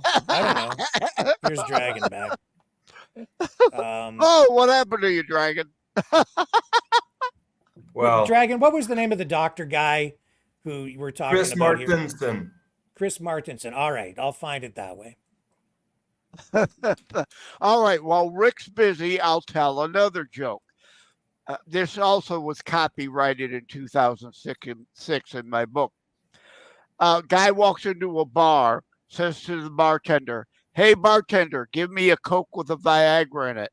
The bartender looks at him kind of cross-eyed and he says, "I need a really stiff drink." Ba-dum-bum. Right? An obvious joke once you've heard it, but a professional comedian didn't think of that. I did way back in 2006. Although I know local comedians and I've written jokes for them that they've used. So good. It sounds like Rick found it. So I can stop stalling with my lame puns. But okay, I've got the video. Okay. All right. Now I'm going to come back to it. Here we go. This is the dude causing the ruckus. And he's one of, okay, there are lots of videos like this. There are lots. And whatever. But this was the claim that he made in his video. I'm coming to you today with rock-solid audio proof that there were at least 2 shooters shooting at Trump and the crowd, and therefore the official story of a lone gunman is complete bunk. Okay. Right off the top, That's his claim, that there's more than one shooter, at least two, shooting at Trump and the crowd. That's And what he said. it is possible. And again, there's a, is it called Stingray? Joseph, let me just lay this out for people, okay? This is the claim that this guy made. And then he goes on and he says it's rock solid evidence, which means unequivocal, undeniable, beyond a shadow of a doubt proof that the official story is bunk. All right? And I said, this is what I said. I said, I don't know. But what I do know, I don't know if there's more than one shooter. I don't know what, other information might be out there. I want more information. But I said, but what this guy's doing is not credible. It's flawed methodology. And whatever he is asserting here is almost guaranteed to lead to an incorrect conclusion.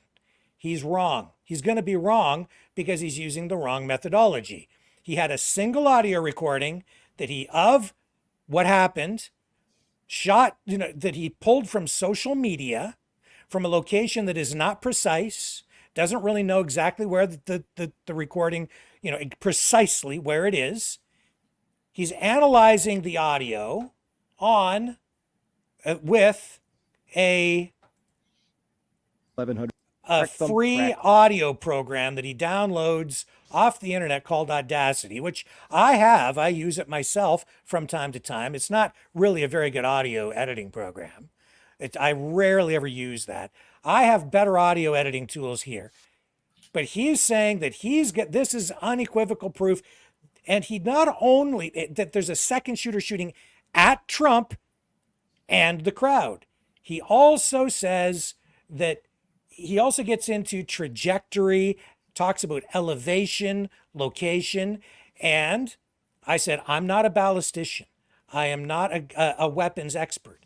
I know audio production, but I would never tell people that I have unequivocal, rock solid proof of anything based on the kind of evidence that he's analyzing. And I certainly wouldn't analyze it in this way because the methodology he's using is 100% incorrect. You cannot triangulate the position of gunfire using a single audio source. No. All right? You need multiple microphones and you need to know the precise locations of each microphone that you're using. And I went through all the science. I showed people what the formulas are for triangulating the position of gunfire. I went into it in some depth. And then this report comes out from Fox News. Let me see if I can find it for you. Come on, where are you? No, not that one. So we got this from Fox News, and I did send it to myself again. So let me just pull it up here. Sending ourselves things are such a good tool. Well, several cities have systems that indeed do exactly what you're saying, Rick, right?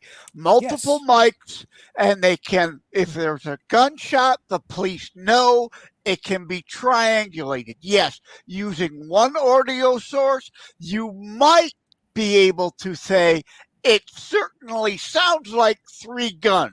Okay, I can buy that part. But like you're saying, you cannot then be sure triangulation-wise what way they were firing. So he's full of hot air on that. Do I accept there could be 3 shots? Yes, but who all shot who at what, where, when, and why is another thing that cannot be conclusively drawn from what he's saying. Because again, yes. Now, if you took multiple sources of audio and video and indeed geolocated where they were and put them into... Even then, it's not precise enough to geolocate. I agree. You need to be, within, inches or maybe a foot. But the point is, okay, and I'm sorry, I had this stupid... Hang on. Keep talking. But you could make a better claim doing it. Multiple sources, as long as you geolocated where they were and say within reasonable expectation, this is our potential conclusion. But you cannot, like you're saying, definitively say anything from what this guy has done. And I think this is the guy that was being referred to on Trigger Talk when I called in the other day and was indeed poo-pooing it a bit. So here's the clip from Fox News. So this, of course, because of what I said, and I indicated, you know, this guy can't tell you what the position is. He can't, using the tools that he has and the information that he has, he cannot triangulate position. If there is a second shooter, he couldn't tell you where the shooter is. Even with, if he didn't have visual reference to know that the shooter was on top of the roof, even with that audio recording, he couldn't tell you where the one shooter is using that method to analyze the audio. Okay, so he doesn't know. But here's the clip from Fox News that then led people to attack me further and say, you're all wrong, Rick, you didn't get it right at all. You see, there's proof that you don't know what you're talking about. Hi, Eric. Good afternoon. A source familiar with the investigation tells me that, look, it took a single shot to kill the would-be assassin Thomas Crooks, and that shot came from a Secret Service counter sniper that the source says he described the shot as a 1 in a million type of shot. The counter sniper could only see the top of the scope, his eye and forehead, because the lip of the AGR building that Crooks was on was obscuring that view. We're also told a local police sniper took a single shot as well, but missed. Remember, this building was about 150 yards away from where the former president was standing on that stage, and it had a clear line of sight to the former president. Federal law enforcement sources tell Fox that while Crooks snuck up on that roof, a Butler Township Emergency Services Unit sniper team was looking out of the windows of that same building, watching for any suspicious activity. So how did Crooks get on that roof? Federal law enforcement sources tell Fox that it was initially thought he brought a ladder. However, no ladder was found on site, and we're now told the more likely scenario is that Crooks hid his father's AR-15 near an AC unit, and then he climbed onto that AC unit to get up onto the roof of the AGR building. This, as the Wall Street Journal is now reporting, the shooter was able to fly a drone above the rally site earlier that day. The predetermined flight path, the Journal reports, indicates that he flew the drone more than once to scope out the site. A federal law enforcement source tells Fox the Secret Service was not flying a drone over the rally that day. Senator Josh Hawley says multiple whistleblowers with direct knowledge have come forward saying the rally was being treated as a loose security event. Okay, so I was not wrong. I was not wrong. In fact, I was quite right. What happened? The guy came to an incorrect conclusion. First of all, you can't tell where the shooter, the first shooter is using that method. You can't tell, let alone where the first one is, if there even is a second one. Third, you can't tell what caliber of weapon it is or anything else using that kind of audio recording. It's just too messy, too dirty. You're dealing with echoes. You're dealing with dirty noise. You don't have a precise location on the phone. You don't have a second microphone anyplace that you can, definitively define where it is. You don't have time-coded video so you can properly sync it within a fraction of a second because of the speed of bullets, right? So this is flawed methodology. I said it's going to lead to an incorrect conclusion. And then he's making a lot of assumptions. And then even during the course of the video, he says, if this and if that. Yeah, you're making assumptions. That's not rock solid evidence. So what did he end up doing? He ended up making a false claim he came to a conclusion that was incorrect, at least based on the information we have right now. It's an incorrect conclusion because there was another shot fired, one additional shot, but it wasn't shot at the crowd and it wasn't taken at Trump. It was taken by another police officer. But he's jumping to conclusions. He's making an assumption that if a shot was fired, it was coming from a second gunman. And that's what he told people, which is dangerous. And that leads people down rabbit holes, which makes people think there's a conspiracy beyond what we're already dealing with. You got to deal with the facts. And in the early stages of an investigation, the cops don't even have all the facts yet. They haven't compiled them all. They haven't even begun to analyze them. Then you get all these armchair quarterbacks out there and people sitting in their basements,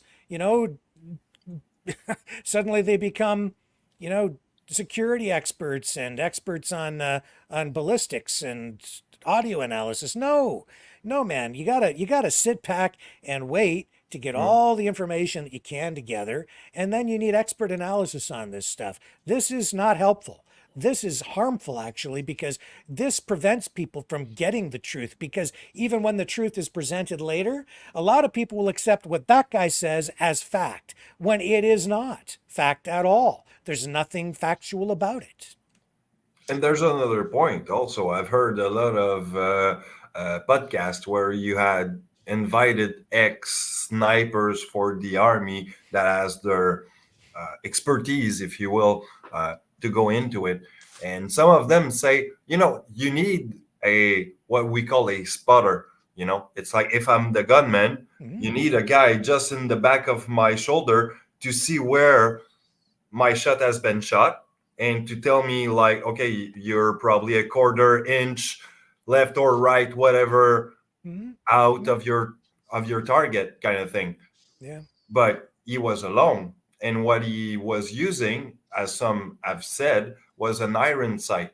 What is an iron sight is that on the top of the gun, you're supposed either to have a scope or not. And he was not using the scope. So the iron sight is basically just the two pointers that you got to align together to be on spot. So, and to your point, and the point I was trying to make before, we have to have full investigations of these possibilities. What you're saying, and like I said in my Before It's News article, let's stick with the 100% verifiable facts. It's okay to say, well, we know,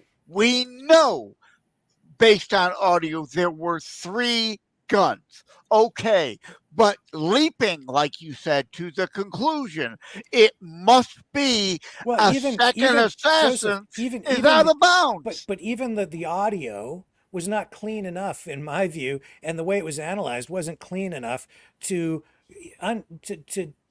come up with the absolute rock solid conclusion that there was a third gun. It wasn't the audio. I mean, it was the cop saying that he did it, that he took the shot.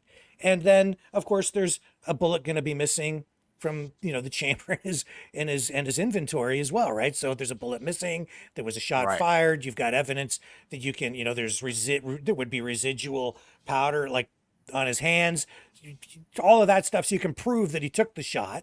With the forensic. That's forensic evidence. So this really happened. There's a difference between that and just saying, I think I hear something. Now, you can ask questions. Yes. But at the end of the day, I was not wrong. I was actually 100% right. The guy made a mistake. He made claims that were not true. Well, this based is the on faulty methodology. Yeah, this is the difference between a QAnoner, which I'm happy to claim part of Q Army, who is interested in truth seeking, facts and evidence seeking, versus a QAnutter.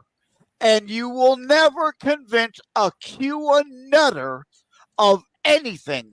The evidence you presented and the admission of the cop saying, yeah, I took a gunshot, they will dismiss as it's part of the cover-up. And then, because yes, they right. It's a big conspiracy. It's a cover-up. And there was somebody, and he made reference to somebody else going online and making these same claims within minutes of the shooting taking place, using audio recordings like that. And I'm like, you're going to make a claim like that within minutes? What motivation would that guy maybe have? There's got to be something else motivating someone, clickbait, What is it? There's something else going on there. I would never, within minutes, go online. Like it's just, Yeah. it's not No, credible. None of that is again, credible. I wouldn't believe anything that guy says anymore. yeah. A QAnoner wants truth ultimately. A QAnoner doesn't care about seeking truth, only what they can claim to be holder of secret knowledge no one else could possibly know. You're all morons. This is the truth. They always have to take it 1 million umpteenth level more than reality, because that's just they prefer delusion. The problem is when you see, it sets off a domino effect. You make one wrong piece of information, just one, based on, and then there's other assumptions that come with that, or you come to other conclusions that are not correct, that leads to another incorrect conclusion, and another one, and another one, and another one. And that's why, the American Civil Liberties Union has been challenging even the data collected from gunshot detection systems that have been installed in cities, where they have as many as 25 microphones per square mile to triangulate the locations of gunfire and to determine the kind of weapon used, because that sort of information is being used in court against people. And the ACLU is saying that that's not fair. It's because sometimes even that stuff, using the most sophisticated technology available, is not always accurate either. So you have to be very, very careful about anything like this. You get into an investigation, you get one thing wrong, you're going to get 20 other things wrong potentially, because it's going to set off a chain reaction of incorrect conclusions. You got to be really careful. Yeah, one question will bring to another questioning will all be false. And yes, because now you think that this is a fact, but it isn't a fact. So everything from that point on is probably incorrect. It's going to take you down the wrong path. But that's what they call a rabbit hole. And I will say something that is factual, I'm sure. That is, there is or not 2 or 3 shooter or whatever. One thing is for sure. Trump will go around that. I'm sure that he's looking at those statements on or comments on medias and look into it, probably that he's probably also asking himself. So he's at the right place to do that investigation and to ask that investigation to be done. And I'm sure of one thing is that Trump, if got that report, he will one day probably provide those answers to the people that is asking that, and probably bring those public. And if he does, we will know if there were how many shooters or if there were just one. So point made is, let's wait till we have some report. Real information. Yeah, that's it. And I'm not ruling anything out. That's also where all good investigations begin, is with everything on the table. Make no assumptions, look at everything, rule nothing out. And then as you get information and facts, you drill down to get the truth. But put it all on the table, and I'm still sitting here tonight. I'm open to anything, but I need to be dealing with factual information and proper methodology. Otherwise, it's not worth anything. It's just junk. Yeah. That's it. Again, bottom line to me is, I accept and believe 3 guns were fired. The question is, indeed, do we accept the explanation, or is that indeed cover up? I don't know. And that's the point here. I don't know. We don't know. What we do know is enough. You don't have to make shit up. But some people can't help themselves. Well, the people want the conspiracy theory is really what it comes down to, because it's, I think, more entertaining, and it's just a whole lot more fun, including the story. Well, 2 other things came out of that over the last 2 days.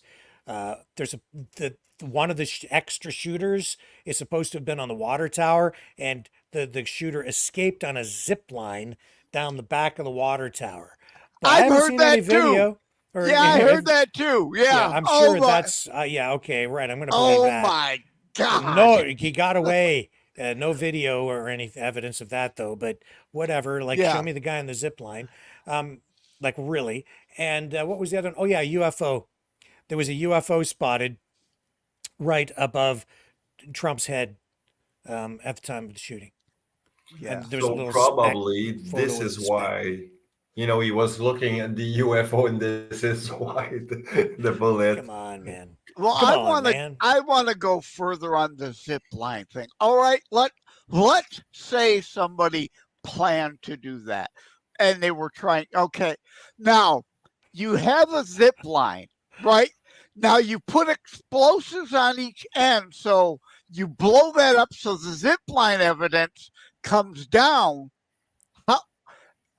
How does the zip line then get completely erased from the ground as evidence there was a zip line somehow used in did it Mission Impossible self-destruct a zip line?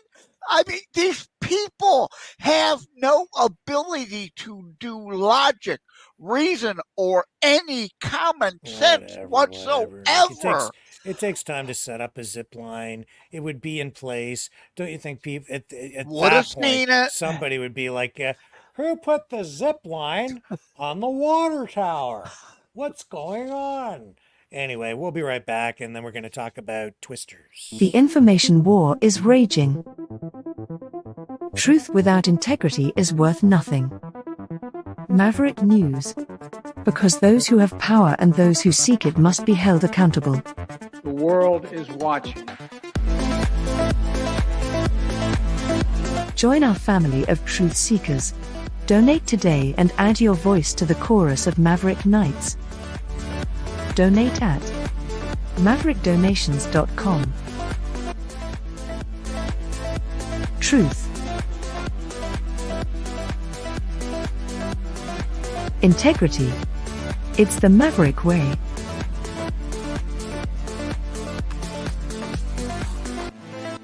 Maverick News. The world is watching.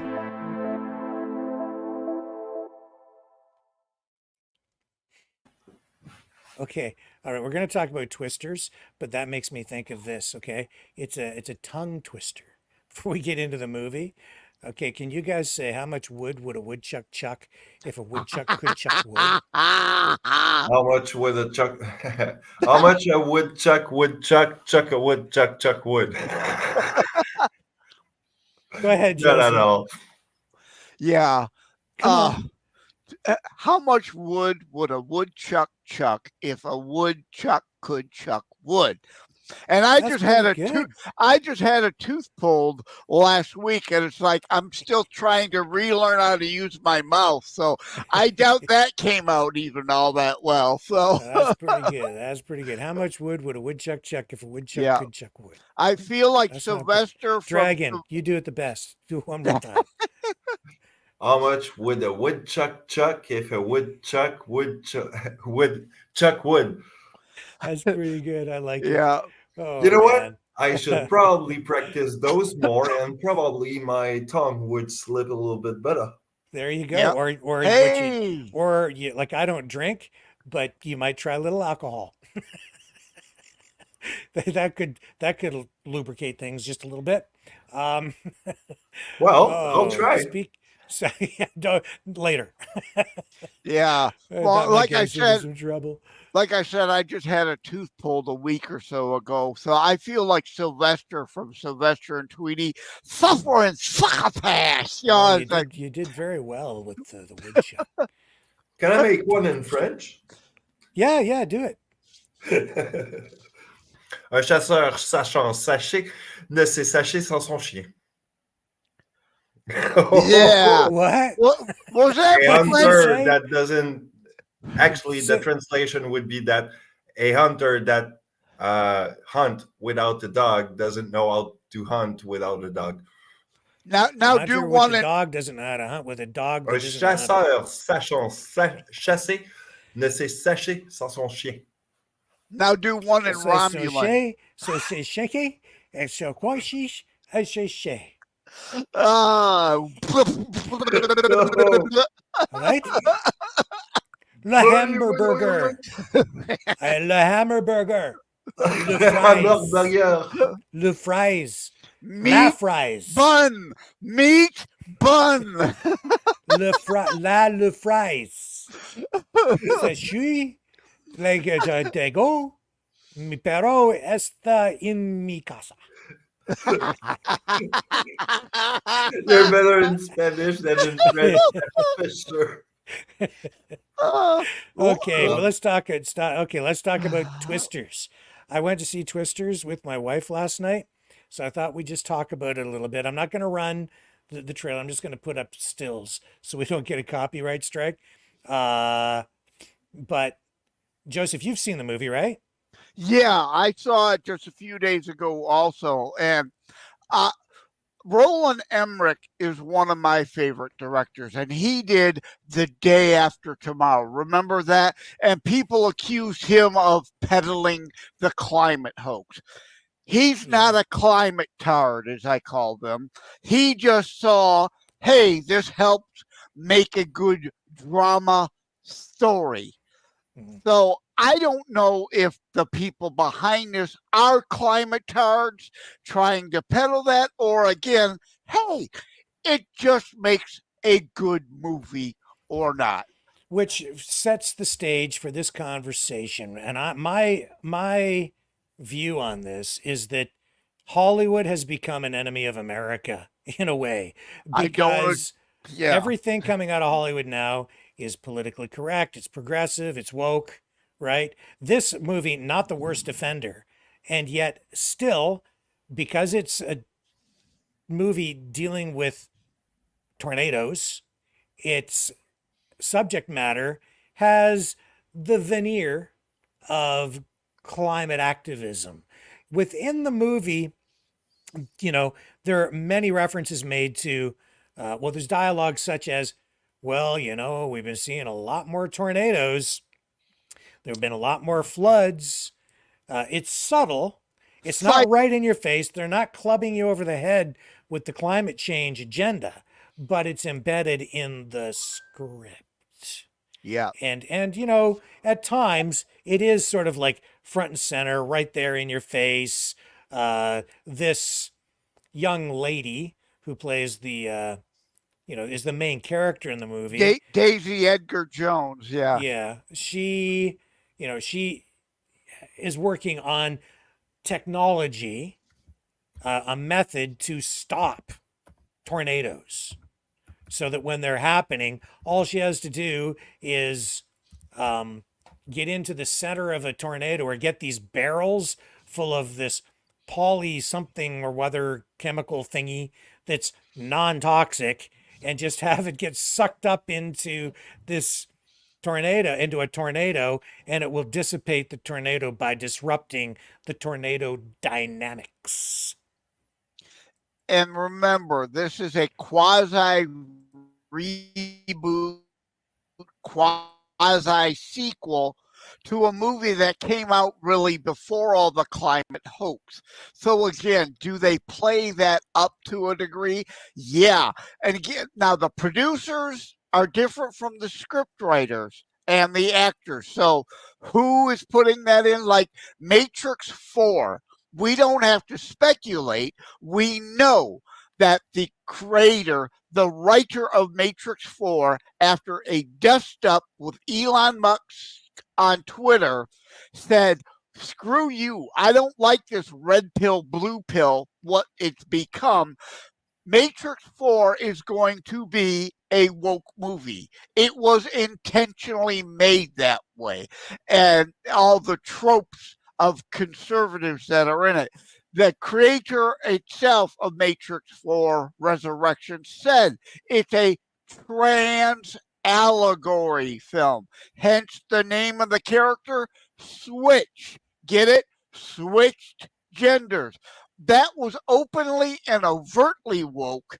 And my point is, I'm not sure if they purposely wanted this to be woke or not, but in order to get it made, you've got to throw a bone to indeed the Hollywood leftards who want to peddle this stuff. So I cut the director and the producer a potential break. Well, you know, it was not. I have to say, it was actually a pretty good movie. It was entertaining. It was tightly written. It's formulaic as heck. It is a remake of sorts of the original Twister movie, but they And a changed the name to sequel. Twisters and a Yeah, sequel.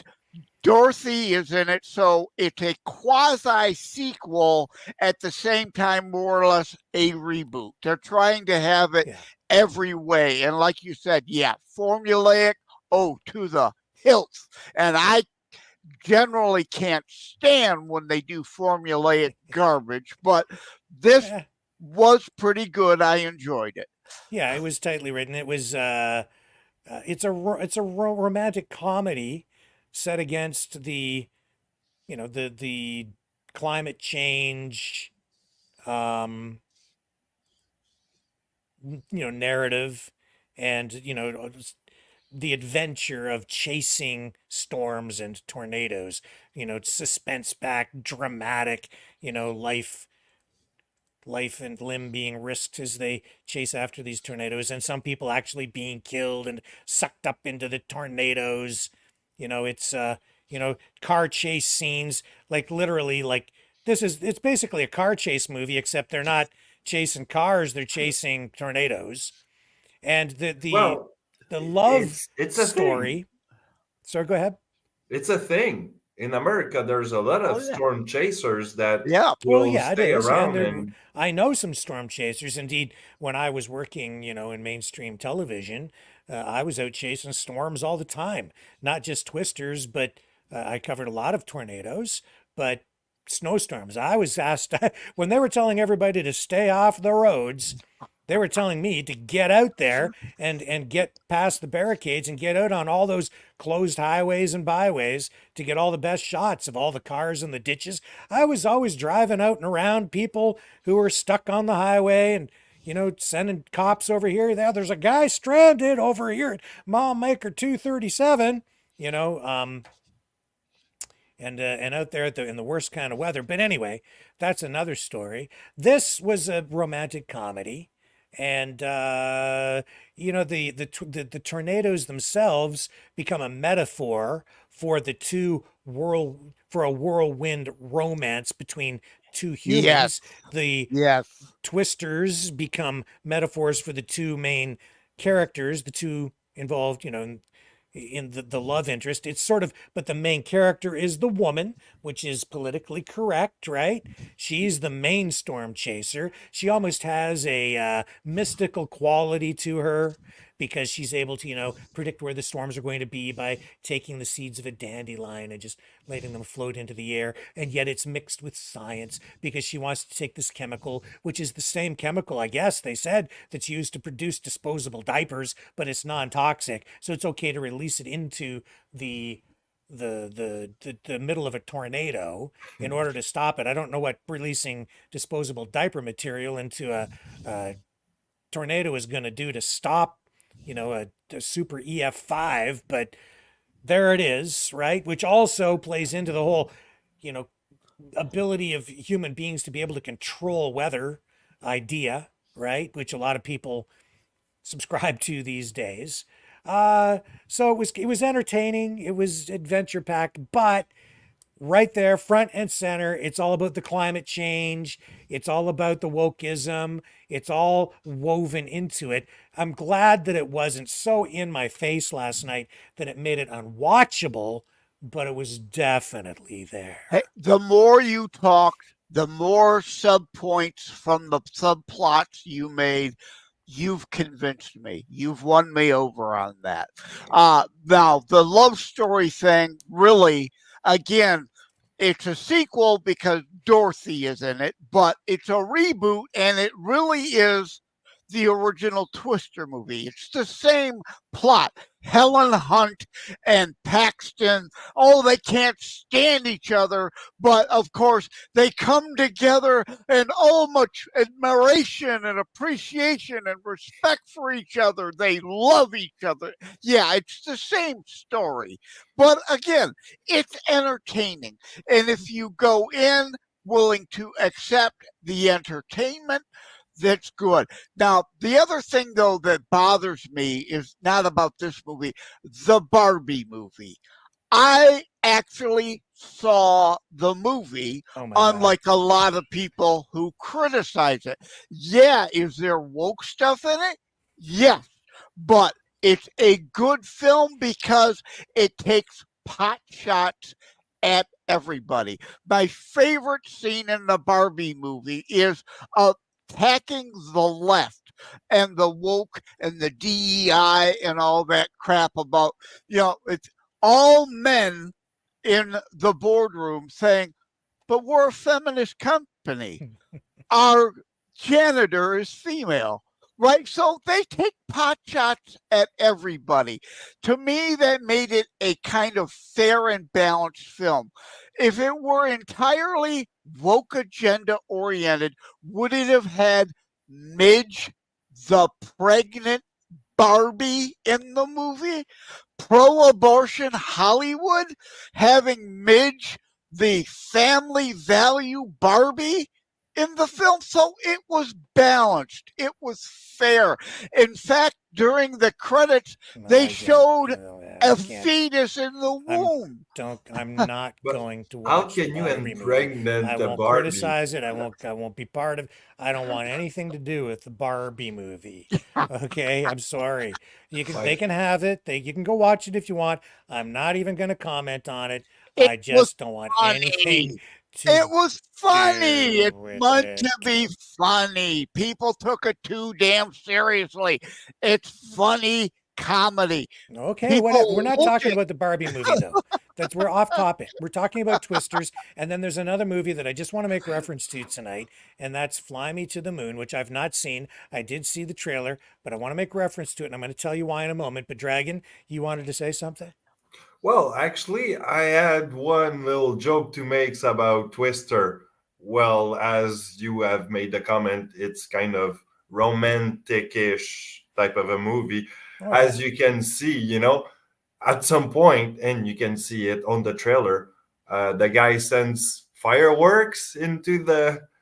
What references does make? That's because yeah. Oh my God. Yeah, I mean, I didn't want to say it, but if the sexual innuendo is not over the top at that point, oh baby. There's a legitimate plot point for it because it's part of the chemical. They needed to shoot another chemical first to get the humidity to turn into rain. So the other chemical, but it's convoluted, and you're right. But I did see Fly Me to the Moon on Free Popcorn Tuesday at my local MJR. I didn't want to see it. I would not have paid full price for it. But hey, $5 and free popcorn. I said, okay, I'll see it. Okay, and so I was surprised. I thought it was much better than I was expecting. Entertaining, sure, I can accept that. Nevertheless, I'm going to say that it's another way to illustrate, to show that Hollywood has become an enemy of America. Okay? Because why? What are we supposed to be celebrating this week? The 55th anniversary of the moon landing. Okay? So this is what it looked like when Neil Armstrong first stepped foot on the moon. 55 years. Well, that's exactly why they made the film.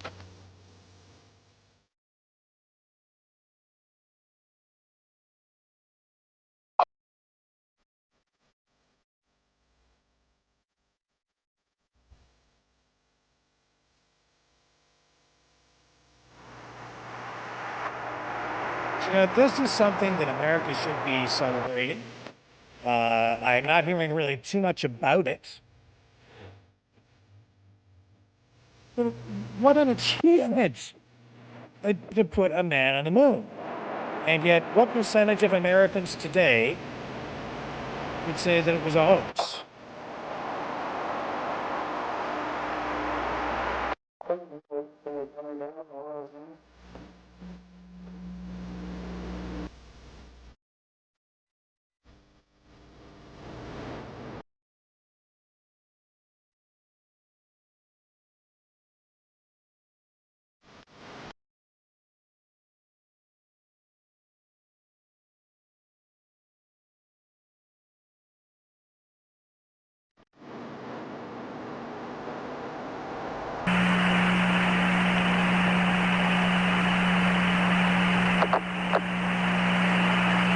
Buzz, this is Houston, F2, 1/160th second for shadow photography on the sequence camera. Okay. I'm at the foot of the ladder. The limb footbeds are only depressed in the surface about 1 or 2 inches, although the surface appears to be very fine-grained as you get close to it. It's almost like a powder. Ground mass is very fine.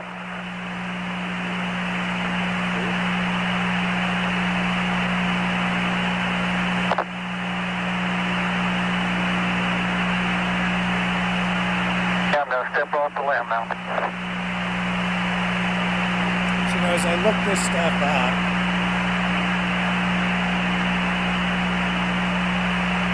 one small as many step as for man, one giant leap for mankind.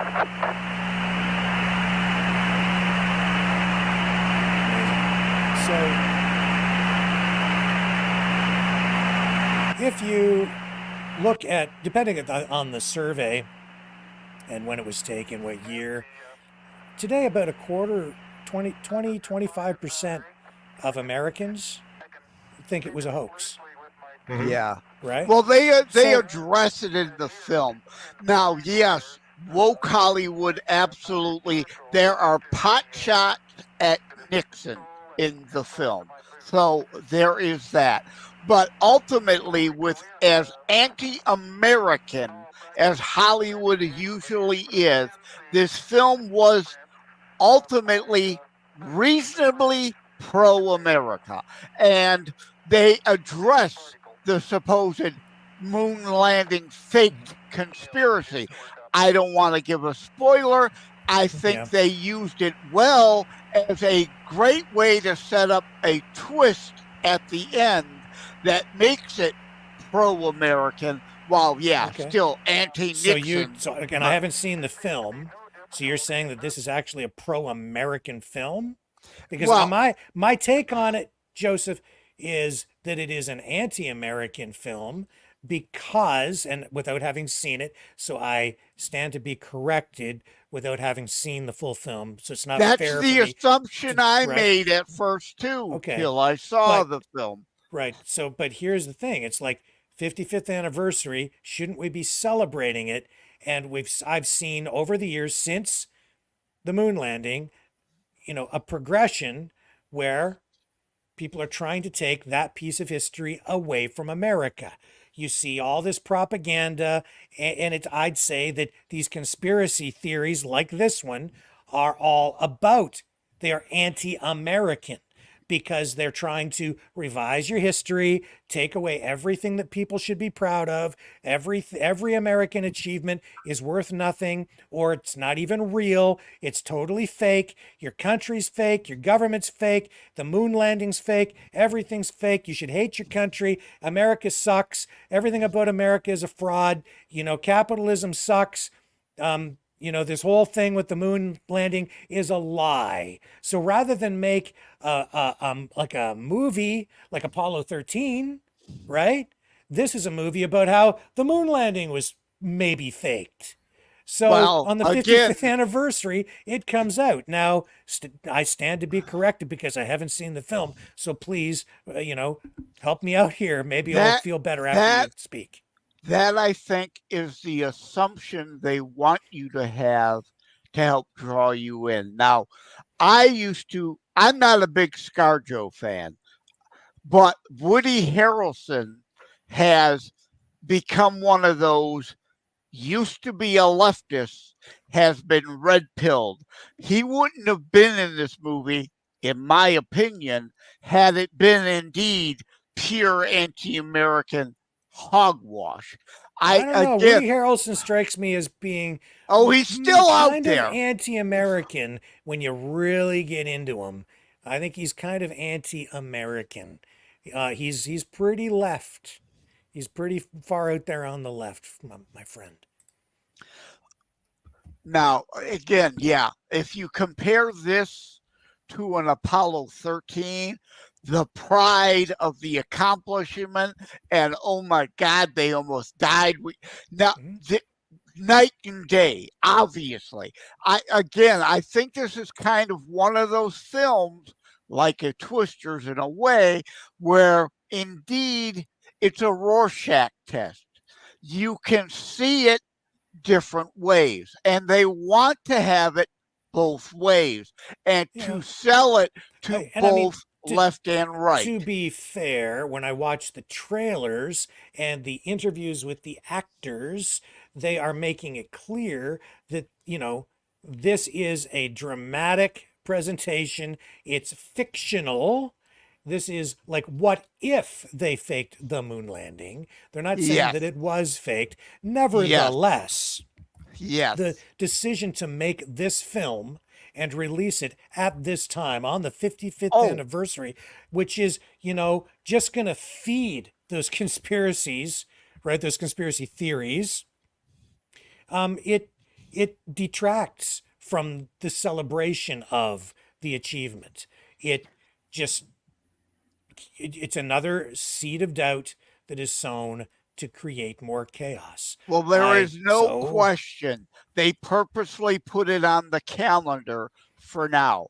Yeah. And that's just smart marketing.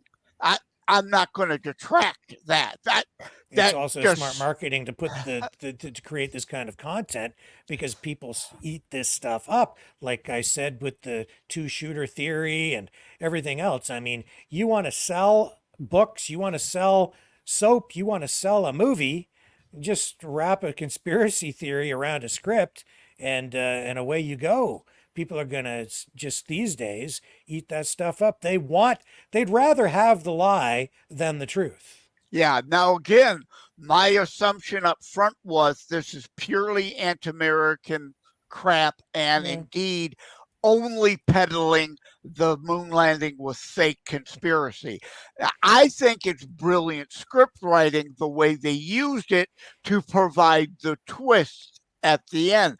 But again, left or right, if you're determined going in, you think it's going to be that's what you're going to see and come away from. But I went in even assuming it was pure leftist anti-Americanism and all about, yes, they faked the landing. But walking out, I gave it a fair hearing.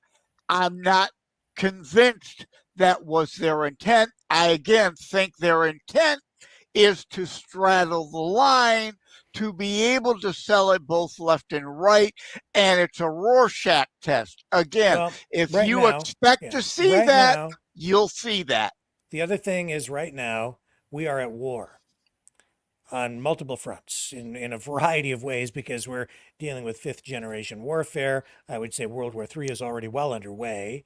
We're fighting on multiple fronts. And you have a nation that is disrupted, divided, not proud, not patriotic, generally speaking. You have media that is just stoking the fires of division.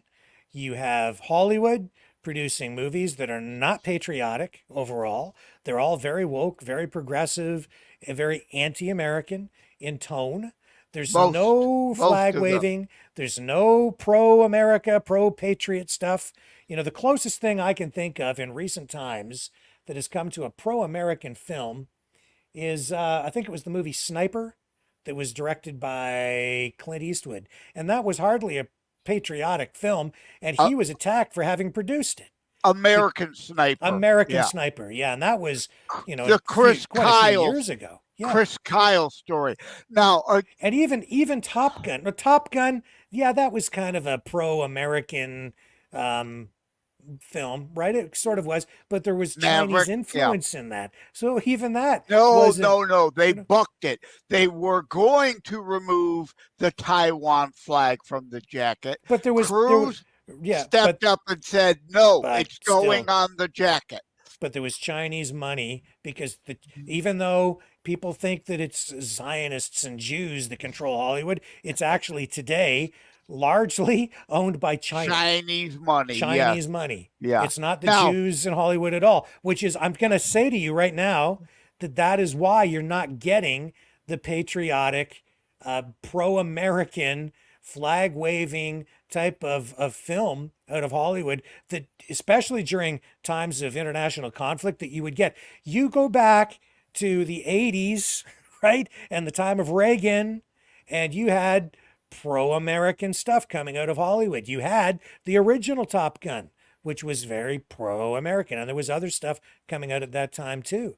But things were different in Hollywood at that time. And now, if you're Jewish and working in Hollywood, you're going to get attacked and might not even get work, let alone own Hollywood. Yeah. Okay, it's totally different. There's a difference between Hollywood and why I try to see more the other independent studios. There's some good stuff coming out of that, including Christian films. Like, I got into an argument the other day about The Shift from a Christian studio, because like my book Terror Strikes, it's a Christian book, not traditional, not fluffy, to get outside of preaching to the choir. The Shift is Christian messaging through a science fiction film. I think it's great, but this person got all bent out of shape. And my point is, what good does it do you to only preach to the choir? You've got to reach outside of that.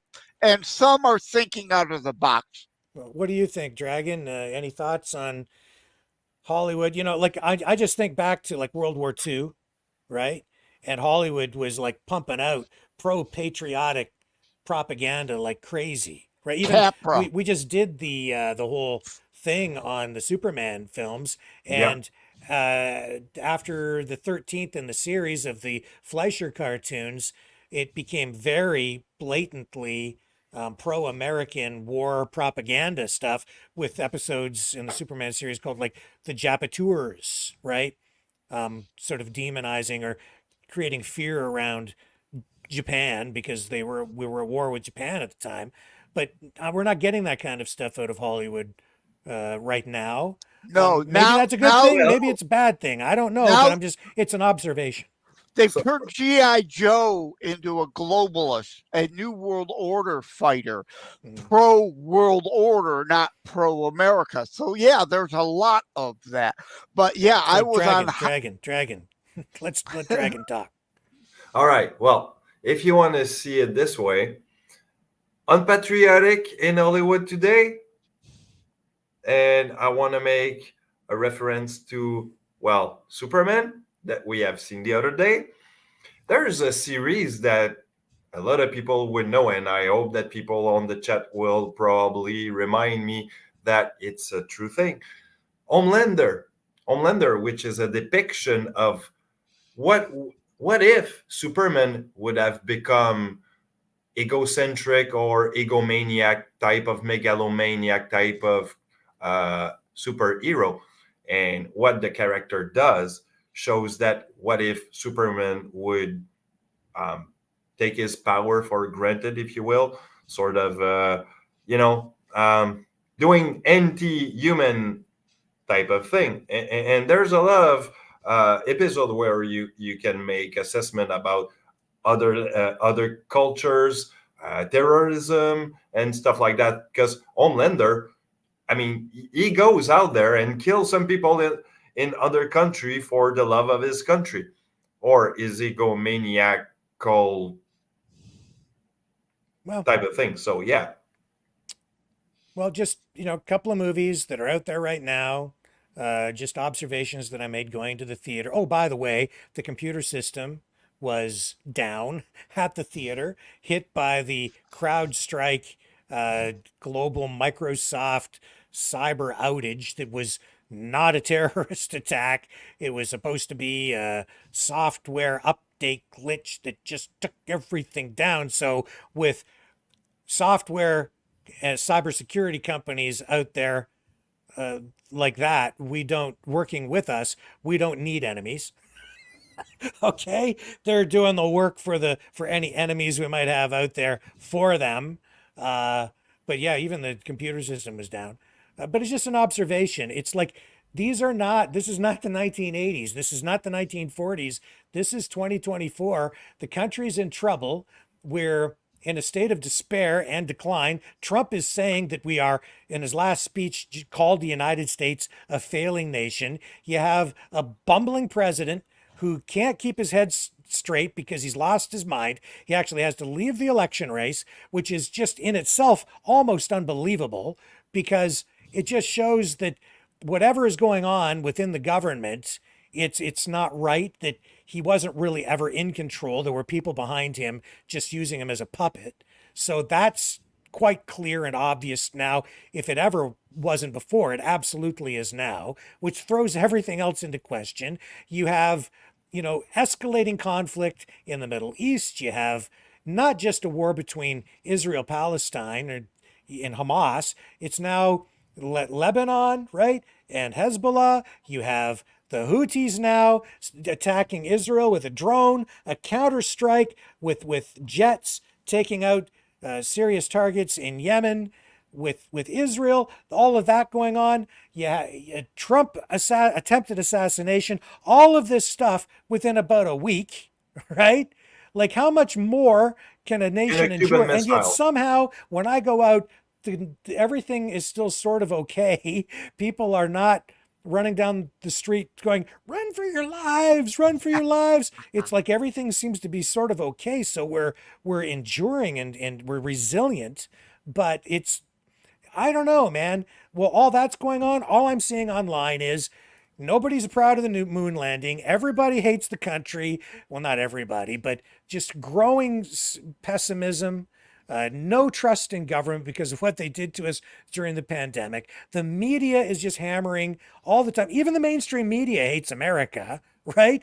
It's all like, my God, when is it going to end? And how are we going to survive this? We need to get back to a place where people are proud of their history, proud to be American, proud to be Canadian, not afraid to fly their flag. Acknowledge the mistakes of the past, but celebrate the achievements and things that we actually can be proud of. Don't reject those things. If we don't, the country's going to come apart at the seams. When I'm going to the movies, and even there, I'm being bombarded with, really, in my view, it's not anti-American, it's certainly not pro-American messaging that I'm getting. It's not like, here's something to be proud of. This is something to be excited about. Isn't it great to be an American? Or even, isn't it great to be Canadian? It's, this is what is lacking, in my view. Except some, again, independent, smaller studios are putting out good stuff. Like I saw from Fathom Events, the Mike Rowe Something to Stand For film. Mainly a documentary. I haven't seen it. I don't know anything about it. If you get a chance to see Something to Stand For, that's true. From Mike Rowe, very pro-American. You're right. There are some small studios out there that are some of them Christian focused or Christian based, mostly, right? And those are the people producing sort of pro-American messaging movies, family value films. Yes. That's but they my don't. point. They're not widely distributed. No. They don't have the pull, right? Or they just don't have the reach that these Correct. Big studio productions have. They're not generally being distributed through movie theaters. They Right. don't end up on, They have $10 or $20 million budgets and maybe 5 to spend on promotion, whereas their full budget, $25 million, is a drop in the bucket of just the promotion of a Twisters film, right? That probably cost $150 million, and they probably dropped another $50 million on promotion. The I small suppose- studios can't do that. Yeah. I suppose on a sort of in a way to look at all this through a positive lens, even this negativity, the negativity itself to me though does show that we still live in a society where there are some positive things, because at least it shows that we have enough free speech left that these studios are allowed to make movies that are not pro-American or pro-Canadian, and in some cases even anti-American. So you're allowed to produce that, you're allowed to distribute it, you're allowed to watch it, and people who produce that stuff don't go to jail. I guess on the evil, sinister, insidious side of that, unfortunately, I'm thinking that some of the people within our government are in our academic institutions, corporations, they're producing this stuff because they sort of have infiltrated the government. So that's why you're really kind of getting it too. So this is a sign of a society that has cancer growing within it, a country that has cancer growing within it. And if something isn't done to address the disease, the patient, the country might just die. Yeah. But there's a positive to this too. Sometimes you push too hard, you get pushback. Mm-hmm. The left has indeed gone so over the top. Studies are showing, I did a CTP show on it in an article. Studies are showing there is a generational shift. Larger and larger and larger numbers of our kids are rejecting the leftist indoctrination and moving to the right. So maybe we can finally see that pendulum coming back. They've pushed too hard, too far, too long. As long Pushback is coming. The danger that I'm seeing, though, is some of the people that I've seen who were on the conservative side, they're getting sucked over so far to the left that they're getting pushed into the Overton window. The other way. And yeah, and then it's kind of like they're coming around and meeting the other side again, like the communofascism meeting rhinos, right? Yes. It just, yeah, whatever. the rhinos. It's just crazy stuff. But anyway, guys, let's wrap things up for the night. Dragon, over to you for some final thoughts this evening. Final thought, always stay positive. If you want to know something probably that will enlighten your American empire kind of thought, if you will. American A beautiful movie made in Canada in 86 called The Decline of the American Empire, which I would suggest you all to listen. Is a good movie, and I think would align you a little bit in things that were already thought back then and today might be still in the timeline. Okay. Yeah. And Joseph, final Yeah. thoughts, sir. What you're referring to is our Western culture, and especially the U.S. and our Constitution, is the exception to the rule of all history. And the Overton window always shift towards more power. That's why Franklin said a republic if you can keep it. He knew human nature would be to get lazy and complacent, and those who wanted return to ruling elitism, oligarchy, monarchy, communism, socialism, fascism, all about ruling elites, lording over the masses, was the norm. And if we don't push to keep what we've got, we indeed will return to that. Those seeking power take advantage of your laziness and your complacency. It says, "We the people," in bold font for a reason, meaning you lazy bastards, got to get off your ass to preserve what we were given, or we lose it. And you know what, Dragon? I'm going to cede my final word to you. I just want you to please, sir, one more time, impress the ladies with that lush French accent, and please just give us that word that they love so much one more time: unanimity. New nominee. Beautiful. Thank you, sir. Love you, Dragon. Love you, Joseph. Love you guys. I And got we'll it be now. back tomorrow I nailed night. it. No, 7 no, you p.m. didn't. Eastern Standard Time, right here on the Maverick News Channel. Catch you on the flip side. God bless.